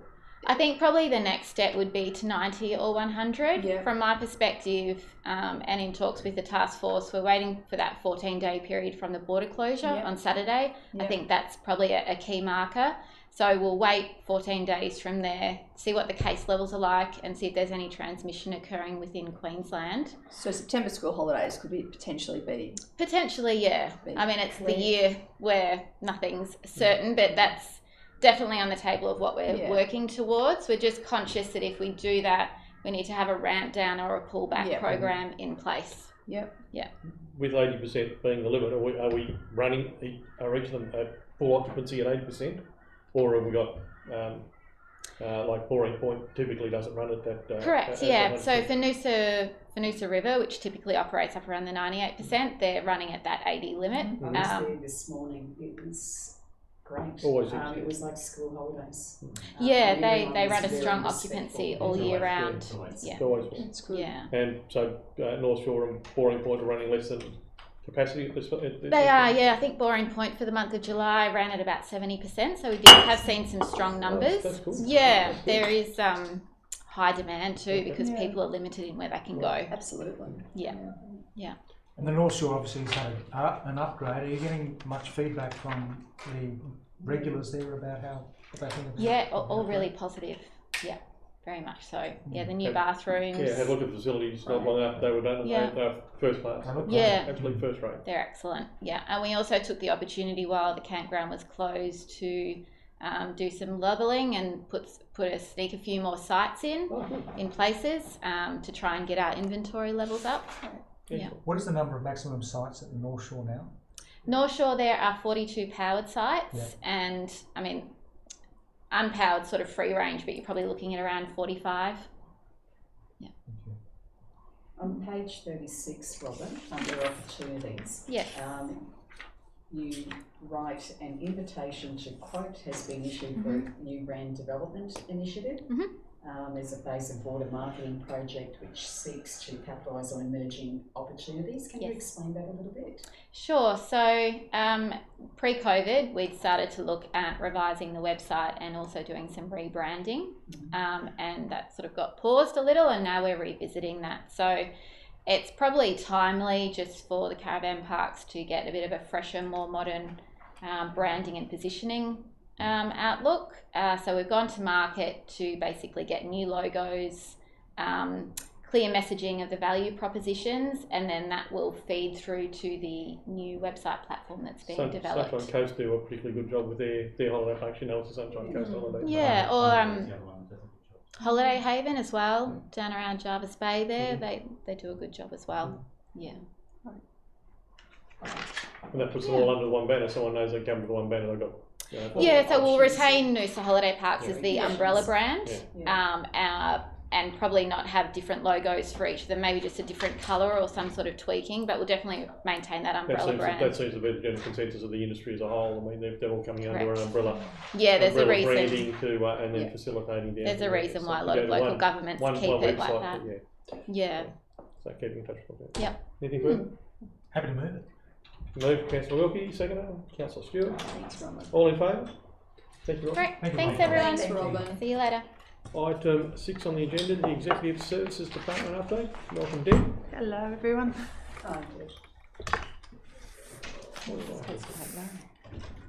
Deb, we were talking before about staff working from home. Is there a general percentage number about the number of staff who are still choosing to work from home or who are back? Every department and function's a little bit different. They each of the branches were asked to develop their recovery plans, which looked at what arrangements were working, either working from home or starting to phase people back into the office. So they are all a little bit different. We did say with the current situation with COVID and with Queensland closing its borders and that, you know, it just goes slowly because you don't want to then bring people back into the workplace and then have to take them out again. So it varies, Councillor, it varies. So I couldn't tell you an exact percentage. You can see from this building though that on a particular days there's more in than not. Yeah. So you know, in our own department, you're probably looking at around about 70 in my department, probably about 60% working from home at any one time. Customer service staff, of course, are in the building, but the others are staggered. So. And the staff that can they choose whether they come in or not? They don't just choose, they work with their manager about what's an appropriate arrangement, because you've got to make sure you've got coverage and availability all the time. So it might be that physically in the office they do need someone if there's a particular day where we need to do some filming, for example, in community engagement. But at other times you can have staff working from home, and it's a roster arrangement's really common. That's what seems to work. The other thing is that too, with staff working from home, staff have taken some of their computers home. So when you then come back into the office, there aren't the workstations there. So you have to factor that in as well. So. I know a number of staff are coming in on the days when there are meetings scheduled, and they'll facilitate meetings and they'll spend the day in the office on those meeting days, but other days they'll it's really important when you've got to collaborate, and that's something that we've got to look at going forward. You know, what will our new model for work look like, you know, after COVID going forward, because it was a bit of a steep learning curve. It just happened and we all had to adjust, but we were lucky that we were able to do it with the cloud-based systems and everything. So yeah. Deb, can I ask a question? Sure. It's on page 40. It's about the business as usual activities. Yeah. It says the current priorities are a creation of a council-wide litigation tracker identifying all legal cases that council is currently engaged in for CEO consideration. Oh, so just page 40. Page 40. Yeah, I've got it. Yes. Is that up and running? No, we're looking at it at the moment. It's something that we were asked to do so that we can actually coordinate across council. We haven't finished that. We've been asked to prepare to do that. Yeah. Do we have a time frame on that one? No, I don't at this point, but I can easily provide that information outside of this meeting and get back to you on that. I think that would be so valuable, not only for our council, but it would also be good to compare to other councils and see sort of where we're at in regard to litigation and other councils are as well. Yeah, we need to coordinate with the other departments. We have previously looked at, and I've previously prepared a report to the Audit and Risk Committee on our expenses, legal expenses across council, because we can pick that up from our cost centre codings. So it'll just mean that we just need to make contact with the departments, and I'd expect probably about 8 weeks or so. Yeah, okay. But I can come back to you on that. Thank you, Deb. Well, to follow on from that, I'm assuming that every one of our insurance claims gets looked at and the risk assessed, and whatever the nature of the cause potentially there has it reduced wherever possible. Yeah, and this litigation, just for your information, is not just about insurance claims. We have litigation across a number of issues, a number of fronts. So it's really about pulling that together so we can get a clearer picture of that. We don't have an in-house legal service, so we do rely on external services. So that way, so that was also part of it, to get a picture about how much and the reliance on external providers that way. And Deb, is there an opportunity for an in-house lawyer? I know that Wake Sykesfield is about to retire, and I know we've identified some great lawyers down in Brisbane, but surely the conversation's got to be had on for economic reasons, and just the practicality to have a planning and environment specialist working in-house. So you're looking for a job in 4 years? Sorry, possibly. I'll make a lot more money to but serious, Deb, in all seriousness, is that something that council gives some consideration to? Well, I know the CEO is looking at this matter. We have, again, referring to that report to the Audit and Risk Committee, looked at what we were spending on legal services, and when you sort of try to balance that, you're probably coming close to whether or not we should have an in-house service because of the cost. You could get some great people. However, having said that, given the variety of the legal of the litigation, that you probably have more of a generalist if you're looking at an in-house. And then so if you need special advice, you have to go external anyway. In years gone by, we did have in-house. We did have in-house, but I know that's something that the CEO is looking at. I think worth conversation. We had that conversation a while back, actually. And one of the things about legal costs is a lot of our legal costs aren't actually what I call lawyer costs. It's experts and specialists and things like that. So it's really about what would we spend if we had on a solicitor, for want of a better phrase, compared to our general legal costs. And the second is that how do you get the best bang for the buck? Do you want to get a specialist who does nothing but planning and environment court, for example, but then all the other stuff goes to other lawyers, conveyancing and leasing and prosecutions, whatever it might be, or you get a generalist who can do a lot of that basic stuff, but then oversee to make sure we're getting good value for money on the specialist lawyers we have to use. So they're probably the models we'll end up looking at. Right. It's a big span. I mean, you've got planning environment, you've got industrial, you've got governance. You can't do that. I mean, You're not going to find one person who can do all that. It's going to be a real general lawyer. Deb, mental health impacts of COVID on workers' compensation claims. Has there been any COVID-related claims lodged?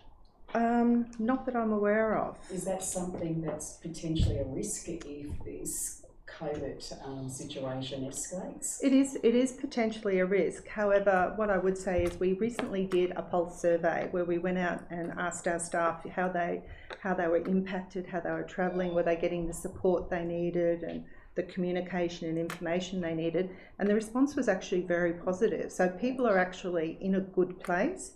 However, having said that, they have said that their health is still a top priority for them.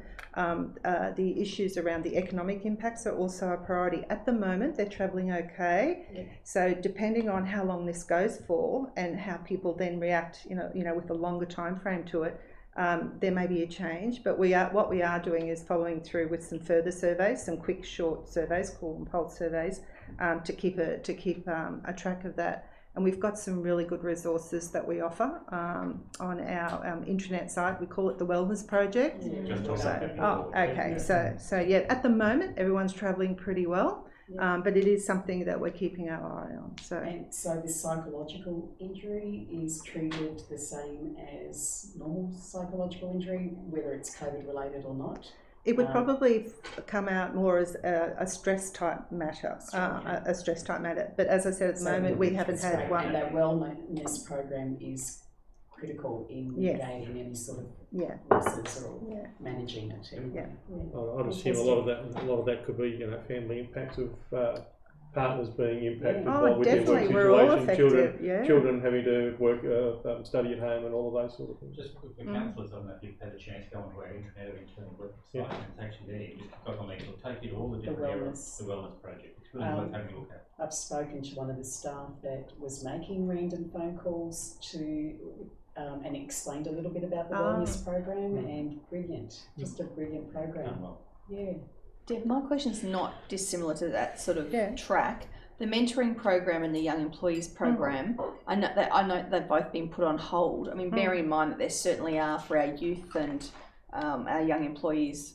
COVID has an impact, and the mental health can't be underestimated. When are we likely to see some of those programs being able to be re-engaged? Timing is difficult. When we can actually sort of have a softening of the social distancing will be really helpful, because even though we might be able to maintain social distancing, some people don't feel comfortable coming into meetings or in environments where there are other people. So we have to recognise that. We will be picking these programs up again because they are really important programs.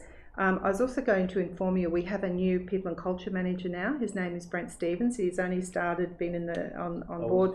He's lovely. On my list of questions. Yeah, where for about a week and a half, and he still keeps coming back, which is really reassuring. So to work each day. So that's one of the things on his list to reinvigorate that and touch base. But as I said, some people still don't feel very comfortable about coming back and having close interactions. But that's something. Yeah. And we're still running some things. For example, our local government, our Teams Challenge recently, which has some young people on that team. That was an interesting exercise. I saw that. Yeah.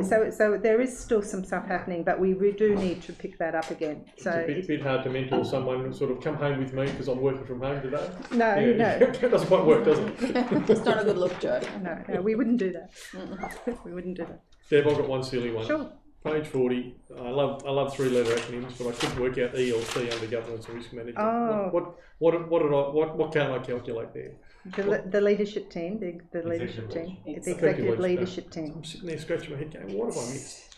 It's often something now simple. just I knew called. It was something simple. I just couldn't remember what it was. It's often now just called ET, but Thank you. yeah, it was executive leadership team. Yeah. Was it anything for you? Page 40. The 6 administrative action complaints. Just to clarify, they usually occur when a resident or ratepayer is unhappy with the decision made on an operational level or a way a matter is handled. Is that generally what they're about? It's when we receive a complaint and action's been taken to try and resolve that complaint, and the person may not be happy with that and ask for a review. And in our policy, we have a tiered approach to it, where then it'll get further reviewed by often. If it's a complaint that's come in and been addressed by a staff member, that may get reviewed by the manager of the area. If it still escalates and they're still not happy, or it could then go to a higher level and it might go to a director level or myself. It's usually 2 to 3 tiers, but administrative action complaints. And then if they're still unhappy, it can be escalated to what, an ombudsman? Yes, that's right. That's right. And we're very conscious of that. So we do put a lot of effort into those reviews, because we do know that if they were to go to the ombudsman would then contact council and ask us for how we have responded as well. And we have to show due diligence that way in how we've handled the matter. And it's great that you mentioned the trend, like how it compares to last quarter for right to information applications and the administrative complaints. But just generally, you mentioned there were 6 administrative complaints last quarter. How many are there each quarter? I mean, there was 3 the quarter before, 6 this quarter. It can vary. Like, we have noticed an increase in our in our complaints generally. Particularly at a time when you have a new council, we have the planning scheme and a number of controversial type issues. And we've also noticed an increase, and it might be that people have a little bit more time to focus on what's important to them at the moment with COVID as well. So normally sit around just the 3, but the 6, it's not unusual depending on what's happening within council. Across Queensland, not just Noosa Council at the moment. I've spoken to some of my colleagues, and everyone else has said the same thing. They've noticed a kick up in the number of complaints coming in. I don't know the reason. It might be that people have more time to think or see things differently, a little bit more anxious. A little bit more anxious, a bit more frustrated. A lot of issue across all government, not just Noosa. Similarly for RTIs, there's been an increase of 100%. Yeah, we're only just managing that. On some of the more complex ones, we have to get some assistance from legal who specialise in this area. But we're only we are managing it, but they're increasing as well. Human Rights Act. Can we have just a quick conversation about that? Sure. Deb? Yeah. Came into effect January 2020. My first question is, what's local council's role? What's it required to do with the Act? Well, the Act covers, there's approximately 21 or 22 areas under the Act that we have to be aware of. It's really about when council is making decisions that we have to consider human rights, and it might be things like disabled access, it might be things like when we procure goods and services that we do that through suppliers that don't use slave labour, for example, you know, overseas or whatever. So there's about 21 or 22 areas. We have recently just been, or we're in the process of being audited by the Human Rights Commission to look at how council has responded and what we're doing. And for example, we did training earlier in the year on human rights. We've done a review of all of our policies, which we'll be further coming to council with to look at what we need to do in our policies to make sure we comply. There's a number of things that we need to do to be able to I suppose, meet the objectives. And it really comes back down to that when we're making the decisions that we consider the human rights, those 21 or 22 areas. Not all of them will apply in our decision making, but it's being aware. So, did I answer that well enough for you? Yeah, you did. So I went through it and just had a look at a couple of the protections, and one of them is our right to freedom and association. So I thought, you know, how is that applicable? Our responses to COVID. I thought what's happening in Melbourne is that, you know, can it be challenged that that response down in Melbourne may unjustifiably limit, you know, our human rights? And if it can be challenged, what are the repercussions? Like, what happens if you're in breach of one of these human rights? Do you get compensation? So this is state legislation. Queensland doesn't apply to Victoria. Doesn't apply, but I'm using that example that if we go into shutdown, we potentially. Well, the good news is that it's not our decision to go into shutdown. It's the state government, so we have to deal with that as part of that process. Yep. It only applies or only affects us for decisions we might make. Okay. And if there's a state health directive, we would be covered by that. So I don't think that would give us any concern as a local government. Yep. It's something the state government might have to consider in terms of how and when they make their decisions. Okay. And property rights, that was another one that I had a look at, that restrictions on uses of property right. Again, we must act and make decisions which are compatible with those rights. So they're the sort of considerations we now have to think about, not being in breach of those rights when we look at planning sort of legislation. If we ever wanted to do resumptions of land, so that's an example where you had a project, how do you consider alternatives other than taking someone's land? So, you know, was there another way of designing a road? Dispose or deprive someone of that land. Having to go through a process to think about the right to be able to continue to use that land. Is there another alternative? If there's not, then you might be able to go down an acquisition of land act process. But you have to think of that beforehand before you got to that process, rather than just going straight there. That might be an example of a land right. Fantastic. So it just enshrines or gives further protections to residents. And it's very new. It's very new. Yeah. So and I think it's if you look to the intent of what it's trying to achieve, like, you know, some of those questions I couldn't have answered, so I'm very glad the CEO's been able to respond to that. I'm just thinking, how do we apply this in just everyday council life? But good example. We've run a lot of staff training for the people managers about, you know, that this is here and this is what it might mean. But I think it'll take a few years for organisations to. I think we had that conversation when it was first mooted as to how we were going to. That's what we were trying to get our heads around what the implications were. Because it's all good stuff, but what does it actually mean to us? In theory, what's it mean in practice? So, in answer to the question, is there any one example that comes to mind about how it will change the way council does things currently? Yeah, probably. In the recruitment area, it's about being very careful about not being discriminatory and biased. There are policies about that already, I think. There are, and there's the there's a Discrimination Act, etc. And we in our own policies look at those sorts of biases and discrimination as well. But it does take it to another level. Yeah, I think what it does is give people who are aggrieved at different avenues. So if you currently haven't aggrieved on a industrial relations matter, you go off to the Commission IRC. But this might give you, and that's a fairly high threshold there, to be able to get to that point. This might give you an easier and lower threshold to be able to take a complaint on if your human rights are affected, even though through your industrial rights have been affected. So it probably gives people complaints more capacity or more options, and probably a slightly lower threshold to be able to go through.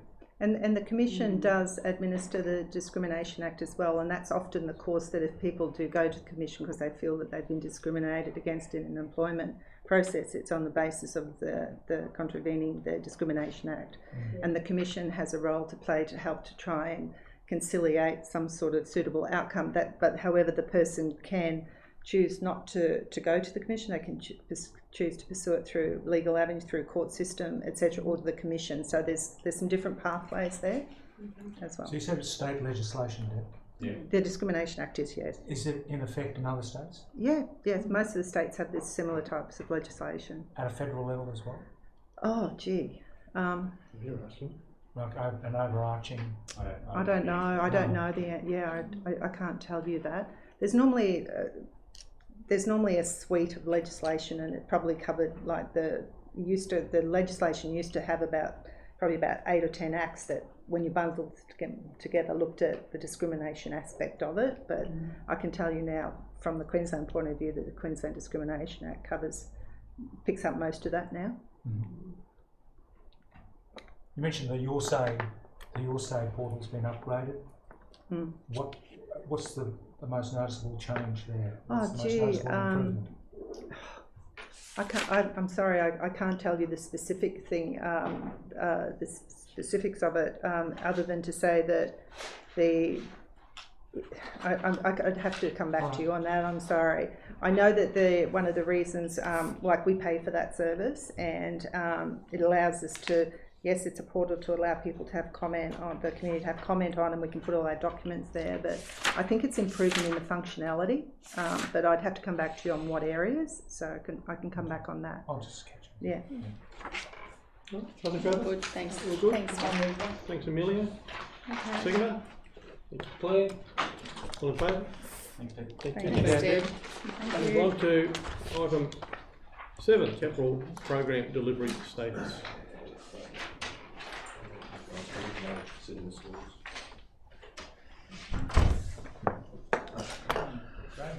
Good day. Hi, how are you? Good day. I'll kick off with the question if I may.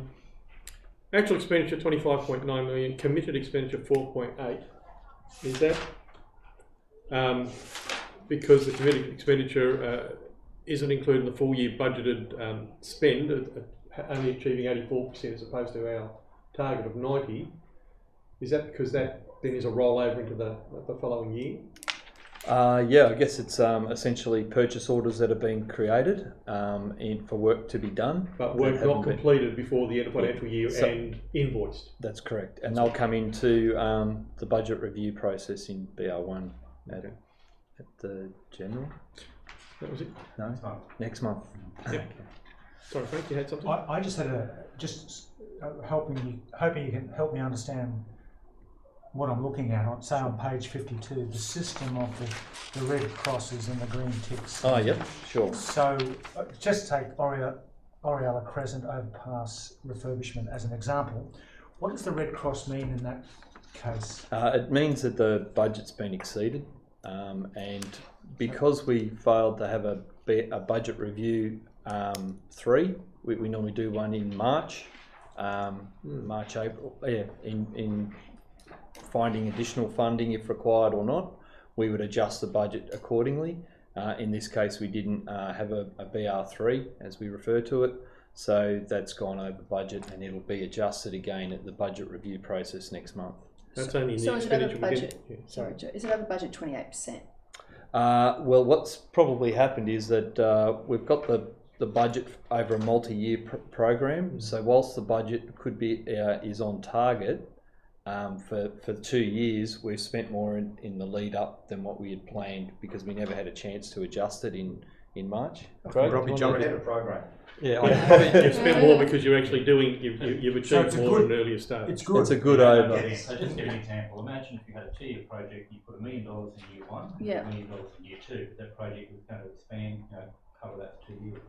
So in this case, you might say, well, we've actually spent $1.2 million in year 1. We're running ahead of time. And if the project's going to come in and finish, you might spend $800,000 in the second year. You'll still come in, but it's the timing question about you'll have more up front and less at the back. The time you're worried about is just the end of the project. When it's, then the question is, what if you come in at $1 million in year 2 and you end up at 2.2 instead of 2.2? That's the issue. So the Koran Tablelands is another cross, and it's 100, and it says annual budget 164.44% percentage of budget spent actuals. Yeah, and I can probably add to that. Do you want to go, Craig? Well, see, at the moment we're going to cash flow for this year coming up, and what we're doing is predicting how much we're going to spend every month, and it's a guesstimate. Because we didn't have BR3, again, it's a very similar process where we thought we were going to spend 10,000 and 20,000 and 30,000. We might have spent 40, 50, and so it's really just a cash flowing. So again, we're ahead of schedule. Yeah, okay. Well, you had an original budget of 100, you then had a review down to 50, so you weren't anticipating doing as much work in that period, but you ended up doing $82,000 worth of work in that period. And a lot of it has to do with resourcing. So if you hadn't done the budget review, it wouldn't look the way it does. Yeah, and it's really important to have those budget reviews because what actually comes in throughout the year, and we've seen that already with some stimulus packages, but we'll also get some success with other grants. And what will come in past budget review 1 is more funding, and we're trying not to increase our bottom line of what we've got to deliver. So we'll modify and reprofile the delivery of projects over and out into the next financial year. Well, you can. Yes, and we tend to use that process through on a month-to-month basis in reviewing projects through the Capital Works Executive, and then at the budget review we bring these up. I might just add that we often have to do projects at this time of the year, so there is this confusion. And it's simply because this is the quiet time of year when there aren't as many tourists around, so we tend to do a lot of these projects now while the traffic is lighter. And that unfortunately means that they do cross over the financial year period, unfortunately. Okay. So to go back to the Orella Crescent overpass or the bridge, does that mean there is still $2 million to spend on the bridge? Remaining commitments? Yes, without looking at this year's profile, I would say that, yes. So this is based on last year's program. So it's close to a $4 million project. And is it just pure coincidence that the Kin-Kin-Wapunga Lane Bridge Renewal and the Koran Tablelands Road Bridge Renewal, the remaining commitments are both 12,980, or is that a typo? We would have engaged a contractor for those 2 projects, so we would have went out to the market for 2 bridges, and we would have engaged them and probably split the purchase order because they're very similar bridges. They're timber bridges going to concrete bridges. So we would have got a package 2 for 1. So the Red Cross can mean different things depending on the project. This not, is not in the case of the budgets. This is like an overrun. In terms of you haven't actually blown the budget. You just spent earlier than anticipated. Correct. So, all right. With the Capital Works executive reports that we look at, that is broken down into more detail as to what that cross is, whether it's budget, timing, scope. And so we look at that at a high level. This is just a summary. So what you get is a simplified version with only one traffic light, whereas we get to see a range of different traffic lights so that we can track that and keep control of it. The one that flags for me, which looks the most odd, is the Shire Gravel Resheeting annual program. Considering this is the end of financial year report, we start off with an original budget of 410, a review at 410, a year-to-date actual at 437, which gives you the blowout of 106.76%, so 6% over budget. But remaining commitments of 183,000. What page is that, John? That's on page 53. 53. That just the orange. It looks odd, But I'm assuming that's the projects It's we a brought forward rolling for Hastings program. Street. That was the Hastings Street stuff brought forward. No, that's gravel resheeting. So that's the hinterland gravel gravel, roads. sorry. Yep. So that would be aligned to just rolling into this year's program as well. So it's part of knowing that we've already got a budget to roll into. So that's why some of those commitments are showing. So up. some of those commitments are showing because they've actually so the work orders have probably gone out. Yeah, exactly. To facilitate that commitment for this year. Yes. Okay. So can you help me understand, back to page 52, under canals and waterways, why some zero projects get zeros next to them get a tick, and there's two with a zero that get a cross? That would be because there's no remaining commitments. However, there is overspend from the year-to-date actuals on the. And is there grant third column? Grant funding. So the flood forecasting system was targeted at 47,500, came to actually 75,000. So it's an over budget. But it's complete because the 75,000 was the total spend.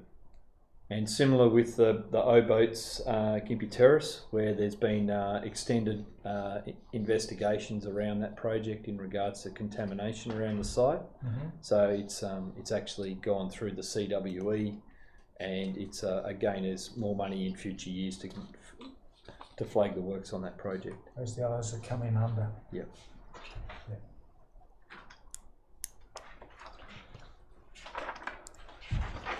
Any further questions? On page 68, review community engagement activities, provision of advanced notification. That's the next item. Yeah. Sorry, that's the next item. Sorry. Yeah, sure.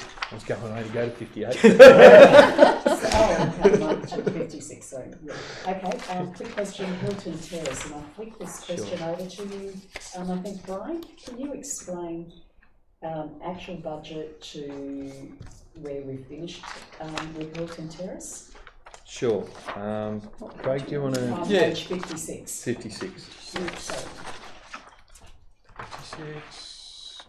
56. Transport. So Hilton Terrace budget, original budget 1.8. 1.8. Year to date 2.25. 2.25. Remaining commitments 802. We're on budget. My understanding is, yes, we are. So current budget is 3.6. Year-to-date actuals is 2.25. Yes. So we're predicting savings on that project. Swings and roundabouts. And finish slightly ahead of time or on time? Probably spot on time. Okay. Yeah. Could be a week or two late. We had 5 or 6 days wet weather. And I think we've allocated some of these funds for Gympie Terrace because we went slightly over on Gympie Terrace. I'm not quite sure on how that's working, but so it's within the same program. Yeah. Is there any projects that's really giving you grief at the moment? All of them. bring my mind free. Just Oriella Crescent. I mean, we're halfway. With the bridge contract is feeling a lot better. So the relationship's improved. So the project's improved. So I think we'll just see the home run now on that. You know, everyone's feeling better about that project. I'm imagining the challenges of Hilton Esplanade and trying to manage the traffic through that. That went okay. What was the issue with the bridge contractor? You know, when you're losing money, you're worried about your house, you get a bit anxious. Yeah, I suppose the contractor at first, it's not really until you get out of the ground, because that's where your big costs are. Yes. He's out of the ground. That's where the risk is. Yeah, he's got his bridge deck units on. He can see the next project. So relationships are improved. Everything's improved. Yep. Thanks, guys. Anything further? Thank you. All good? Can I move to accept the report? Thank you, Amelia. Seconder. Thank you, Frank. All in favour? Well done. Thank you. Thanks for saving us headaches. Carl, Infrastructure Services Department update. By the way, councillors, questions for Carl? I'll start with page 68, Carl. Yep. Review community engagement activities, provision of advance notification where consultations needed, blah, blah, blah, continuous improvement activities. My question is, will we as a council have an opportunity to workshop and brainstorm some ways to improve community engagement activities? That is typically an operational matter, but you know, I mean, if councillors really do want to get involved in the nuts and bolts of how we go about our projects, I'm happy to discuss that. But we are improving our processes, especially since I've been here. I've noticed a big change. We now engage an external consultant, and they are getting familiar with the council processes now. So I've noticed there's an improvement in that. But there's there's always room for improvement with communications. So fantastic. I think at ground level, Carl, when it impacts a community, when roadworks or disturbances impact a community, and this is my opinion, I think that conversational workshop with councillors who are the face of the community, I think that's really important. Yeah, so we've got our project manager goes out and door knocks with the community consultant. So they go out and they door knock those people. They talk to them. There are issues around freedom of information that we are now trying to get clarification on, as to being able to send information directly to residents or property owners. So there's some there has been confusion over that in the last few months as to whether we're actually allowed to do that, and we're getting legal advice on that. It relates to freedom of information, but of course I would say that the average person would really appreciate getting a letter from council saying we're going to be doing some roadworks and this is what that work entails and this is the implications for you. At the moment we do letter drops. Now if you've got if you're using your property as a rental, you don't get to hear about those, that you don't necessarily get that information. So that's something that we're looking into. So there is room for improvement there, definitely, and we're seeking legal advice on that. And how much notice, when's the letter drop? Oh, do we give them a month's notice? Or? It varies. It depends on the project. So it's all about scale. You know, I mean, if we're doing a bus stop, we probably wouldn't do the same level of community engagement as we would for a larger project, such as a whole road. Yeah, so it really does vary. And we often do consultation with community right the way through the planning and the design phases as well. It's interesting though that a lot of people aren't as interested at those early stages because it's somewhere off in the future, and it's only when it starts really impacting on them on the day that they start getting concerned about it. I've got to say the feedback on social media from those people that were most impacted on Hilton Esplanade that were actually residents in the area was very positive with regard to the amount of contact and cooperation and collaboration with those residents to try and facilitate their access in and out of their properties while the most impacted. They were sitting down there in their deck chairs with their beer, and they were watching all the works going on, all the asphalting works, and they actually applauded the guys when they finished work at the end of the night. So I wish I'd had a camera there for that, because I thought that was a really good news story. That shows that people are. And to come back to your comment about the nature of the work, so if we're doing some gravel reshooting in the hinterland, you probably don't need to do a lot of consultation on that compared to a major project that's going to show a bridge. So if we close a bridge and it's the only access into that street, we've got the reseals coming up out around Karoi, Merry Road Road and places like that. So you might give advice to people that in this period it's going to be affected, but it's not really design or element that we need to consult too much further than informing people. Yeah. That's a very different thing to. Punga Lane will be a good example. Where we have to shut that bridge, which is going to shut that road. Absolutely. Which is a key inland road. So the level of engagement there is going to have to be a lot higher. And we've already started those, so we're just coming up with the options analysis of what sort of bridges we will use in those areas. We have engaged a comms specialist, and they are going to be going around and door knocking. We've already spoken to somebody down there that's got a B&B. So we're starting that communication very early on, and we will look at what options we can put forward for them.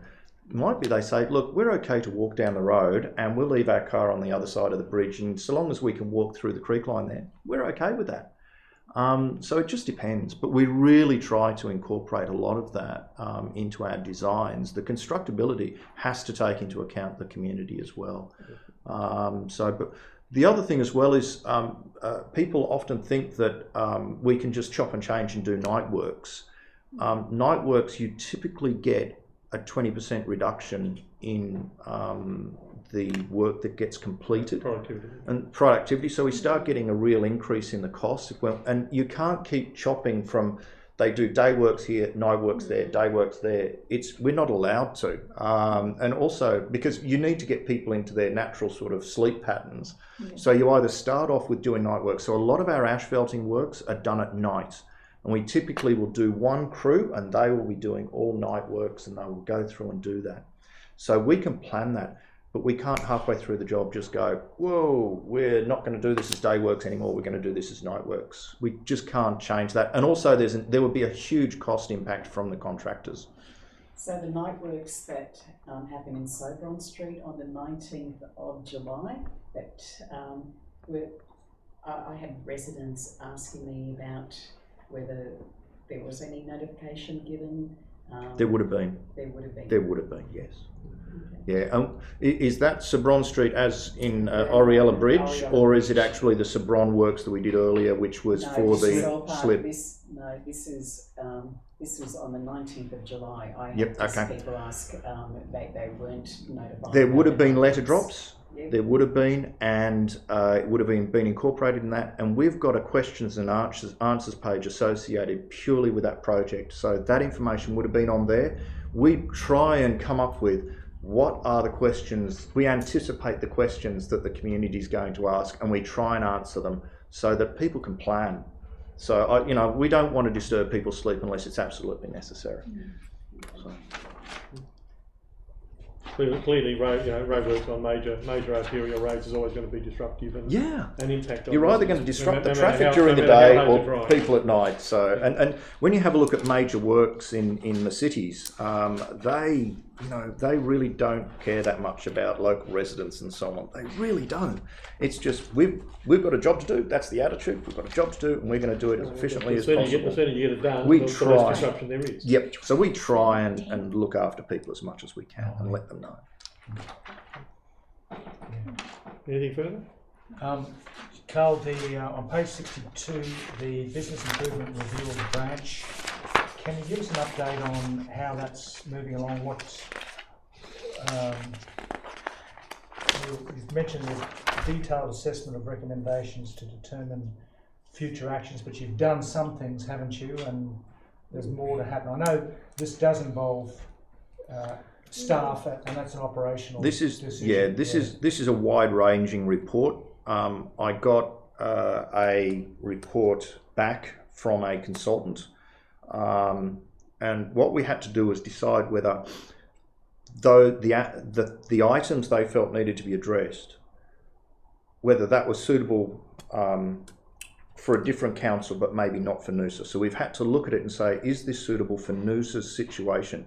And also trying to figure out which ones are we going to tackle first, so that it's a bit like the 80-20 rule. You do 20% of the tasks that are in there and you can actually get 80% of the benefits. So what we've done is we've actually brought in another consultant just while I was away to just do another review of that from a local perspective.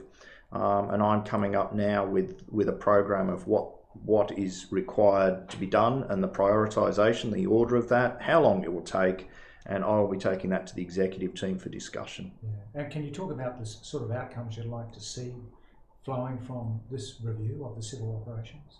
I think probably the main area it is civil operations. I think probably the culture and morale of troops, in the field. So we've some previous results from staff surveys wasn't that great. So we are looking at how we can improve our systems, and one of the areas is improving maintenance planning, and I think a lot of it stems from that. There's also there's a range of different areas that we want to target, but I think maintenance planning, improving culture and morale, reviewing the structure, and whether we've got the right people in the right places and whether we're working as efficiently as possible. So it's about improving efficiency, giving them the tools they want. We've also got an ageing population or workforce, and so we do need to have a look at certain things that are associated that from a workplace health and safety perspective, but also we want to give them the tools, and a lot of them aren't used to using computers. You know, they're out in the field all the time and they don't know how to use that technology. The knowledge is here. Yeah, here and here. Yeah, and we need to, and so you can't just thrust an iPad at somebody and say, here, use it. You've got to train them in that. So there's also a degree of training so we're looking at how we can improve things there so that we get an efficient workforce and a happy workforce. That's really what we're aiming for. And you've got some sort of a time frame. A change of culture can take quite a while. Are you setting yourself a time frame? Well, the time frame that I've discussed with Brett is 3 to 5 years, and that started a year ago. So what we did was we got that review done. We had a look at it, and then it was a case of going through that and figuring out what we can do. The other thing that's got in the way is COVID. So I would have liked to have had a lot more meetings with the staff to discuss things. Unfortunately, with COVID, we're not allowed to get people together to go through and work out, what their concerns and issues are.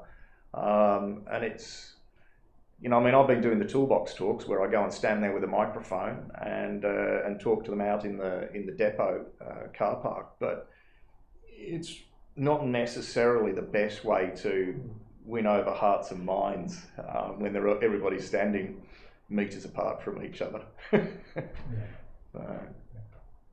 Yeah, it's no small undertaking. No, it isn't. It isn't. Involves the outdoor workforce. Definitely. So they're front-facing. Yeah. So I've probably dropped down a few levels now. I've started with the coordinators. Now I'm working with the supervisors and having discussions with them. I'm going to their supervisors' meetings and just listening to what their concerns are and looking at ways that we can improve things. So, but it's all feeding into that body of work. But to be honest with you, culture and it's a bit of a gnarly ball of string, and it's like, what do I do first? So, and that's where we've been really trying to figure out, because if you get it wrong, you can actually make it worse. So we've got to be very careful. So Carl, this other consultant that you mentioned, will he be giving you advice on how to manage? Yes, he's given me his final report on that, but now it's a case of my reviewing that. I'm not an outdoor specialist. I've never been in charge of a grading crew. So, and I've just got to accept that, but I'm treating it like a project, and I am working at, I understand the basics of it, but I haven't actually worked my way up from the tools. So what I'm having to do is get advice from other people who are experts at this, and then put that into a plan that we can do, that we can move forward with. And I'm doing that in conjunction with Alan Hull, and also with the coordinators and with the supervisors. And do you see any resourcing implications for this work? In what regard, sorry? Well, in terms of the increased efficiencies, improving the culture. I'm hoping there will be savings. Definitely. Savings. Okay. Yeah. So it's not as though you will need to, at a budget review, require more resources to put into this. No, I don't think there'll be more that will be required. Yeah. We might do things. I don't want to work harder. I want to work smarter. Mm-hmm. So I'm trying to find ways that we can do things better. And to be honest with you, it's probably the uptake of technology that's one of the sticking points for me at the moment. Is how do we? Yes, we've got the technology. How do we use it more efficiently in the field? Yeah. So that they don't have to come into the depot before they go out. They actually go direct from home straight to field. We've saved ourselves, 20 minutes, half an hour there. But technology doesn't dig a hole, and technology doesn't see That's the road. Right. Yeah. You still need the physical knowledge and know-how and expertise to actually. Can you let the crews know that they are appreciated? Yeah, sure. Yeah. I'm sure they'd love to hear that. Positive comments from community all the time with that when they see them working on the roundabouts and the verges. They are appreciated. Yeah. And people do notice what they do. Yeah. They also get the abuse though, which is a real shame, especially the ones working in the road, that people have been mildly delayed. But some of the abuse they get, when, especially the Parks and Gardens crew, when they're working in the road verges, nobody should have to deal with that, No. and that does impact on morale. And that's something that we have to deal You're with. only trying to do your job. Yeah, that's right. Absolutely. Yeah. Nothing further? Mover? Quickly, the Noosa Spit Shoreline Erosion Management Plan, the SEMP. Yes, Sam. Yes. Did that come before us? Have we seen that? This term or last term? It's been before term. Yeah. Last term. Yeah, I think it did. Last time, I think it was towards the end. Right towards the It end. has been through council, Tom, but I think it was before the election. Okay, I'm just curious about that one. Okay. There was an interesting comment came up with regard to management of the river mouth through the oyster comments the other day. But I think that is that what you're sort of alluding to? No. Just love to see that plan. Yeah. No, happy if you want to get in touch with me and I can provide you with a copy. All right. So we had a mover. I'll move it. Councillor Wilkie, Councillor Stewart, second. All in favour? Thank you, Councillor. Excellent. Thank you. Okay. See you later. Item 9, Thanks, the Carl. operational plan progress report. Now, we've had a request for this report to go to General Committee because of the significance of it. If there are any questions or further information that councillors may need of the CEO while we've got him in front of us. You're getting light. You're getting a light. I thought it would be the next one that would be reported. I think Brian was the next one to go to the general. Frank wanted this one and Brian wanted the next one. So. Frank, is there any other info you need? No. I think it's just the fact that Yeah. it's an operational report, so it's Yeah. just significant enough. And I do recall looking at this previous general committees. I don't know whether it's gone to. We've reported directly to Yeah, I think time frames I've done it pretty good with the timing. I think it is. I think it's it is appropriate right. that all councillors see that. It's a lot of council operations. All right, there's no further questions. We have a mover. I'll move that. And a seconder, Councillor Wilkie. All in favour? So we'll refer that to General Committee. Thank you. Item 10, year in review. This one, Brian, on So what are we up to? Again, there's been a request for this to go to General Committee due to the significance of the report, so that all councillors may. I'll do it again on Monday, but one of the guys, Kerry Contini, who put this report together for me while I was on holiday. Oh, right. Hard work for She's me. put your name on it. She did. She did a great job. Yeah. She did a great job all your way too. She did a fantastic job. Yeah. We didn't miss you. Was he away? Was he away? Was he? I move a motion that it goes to general. I'll second it. Thank you, councillors. All in favour? You get tired just reading it. So Yeah, it's Yeah. overwhelming. It's All right, that being not the for last 11 item on the o'clock at night, agenda, I'll declare the meeting closed. Thank you for your time today, councillors. Thank you.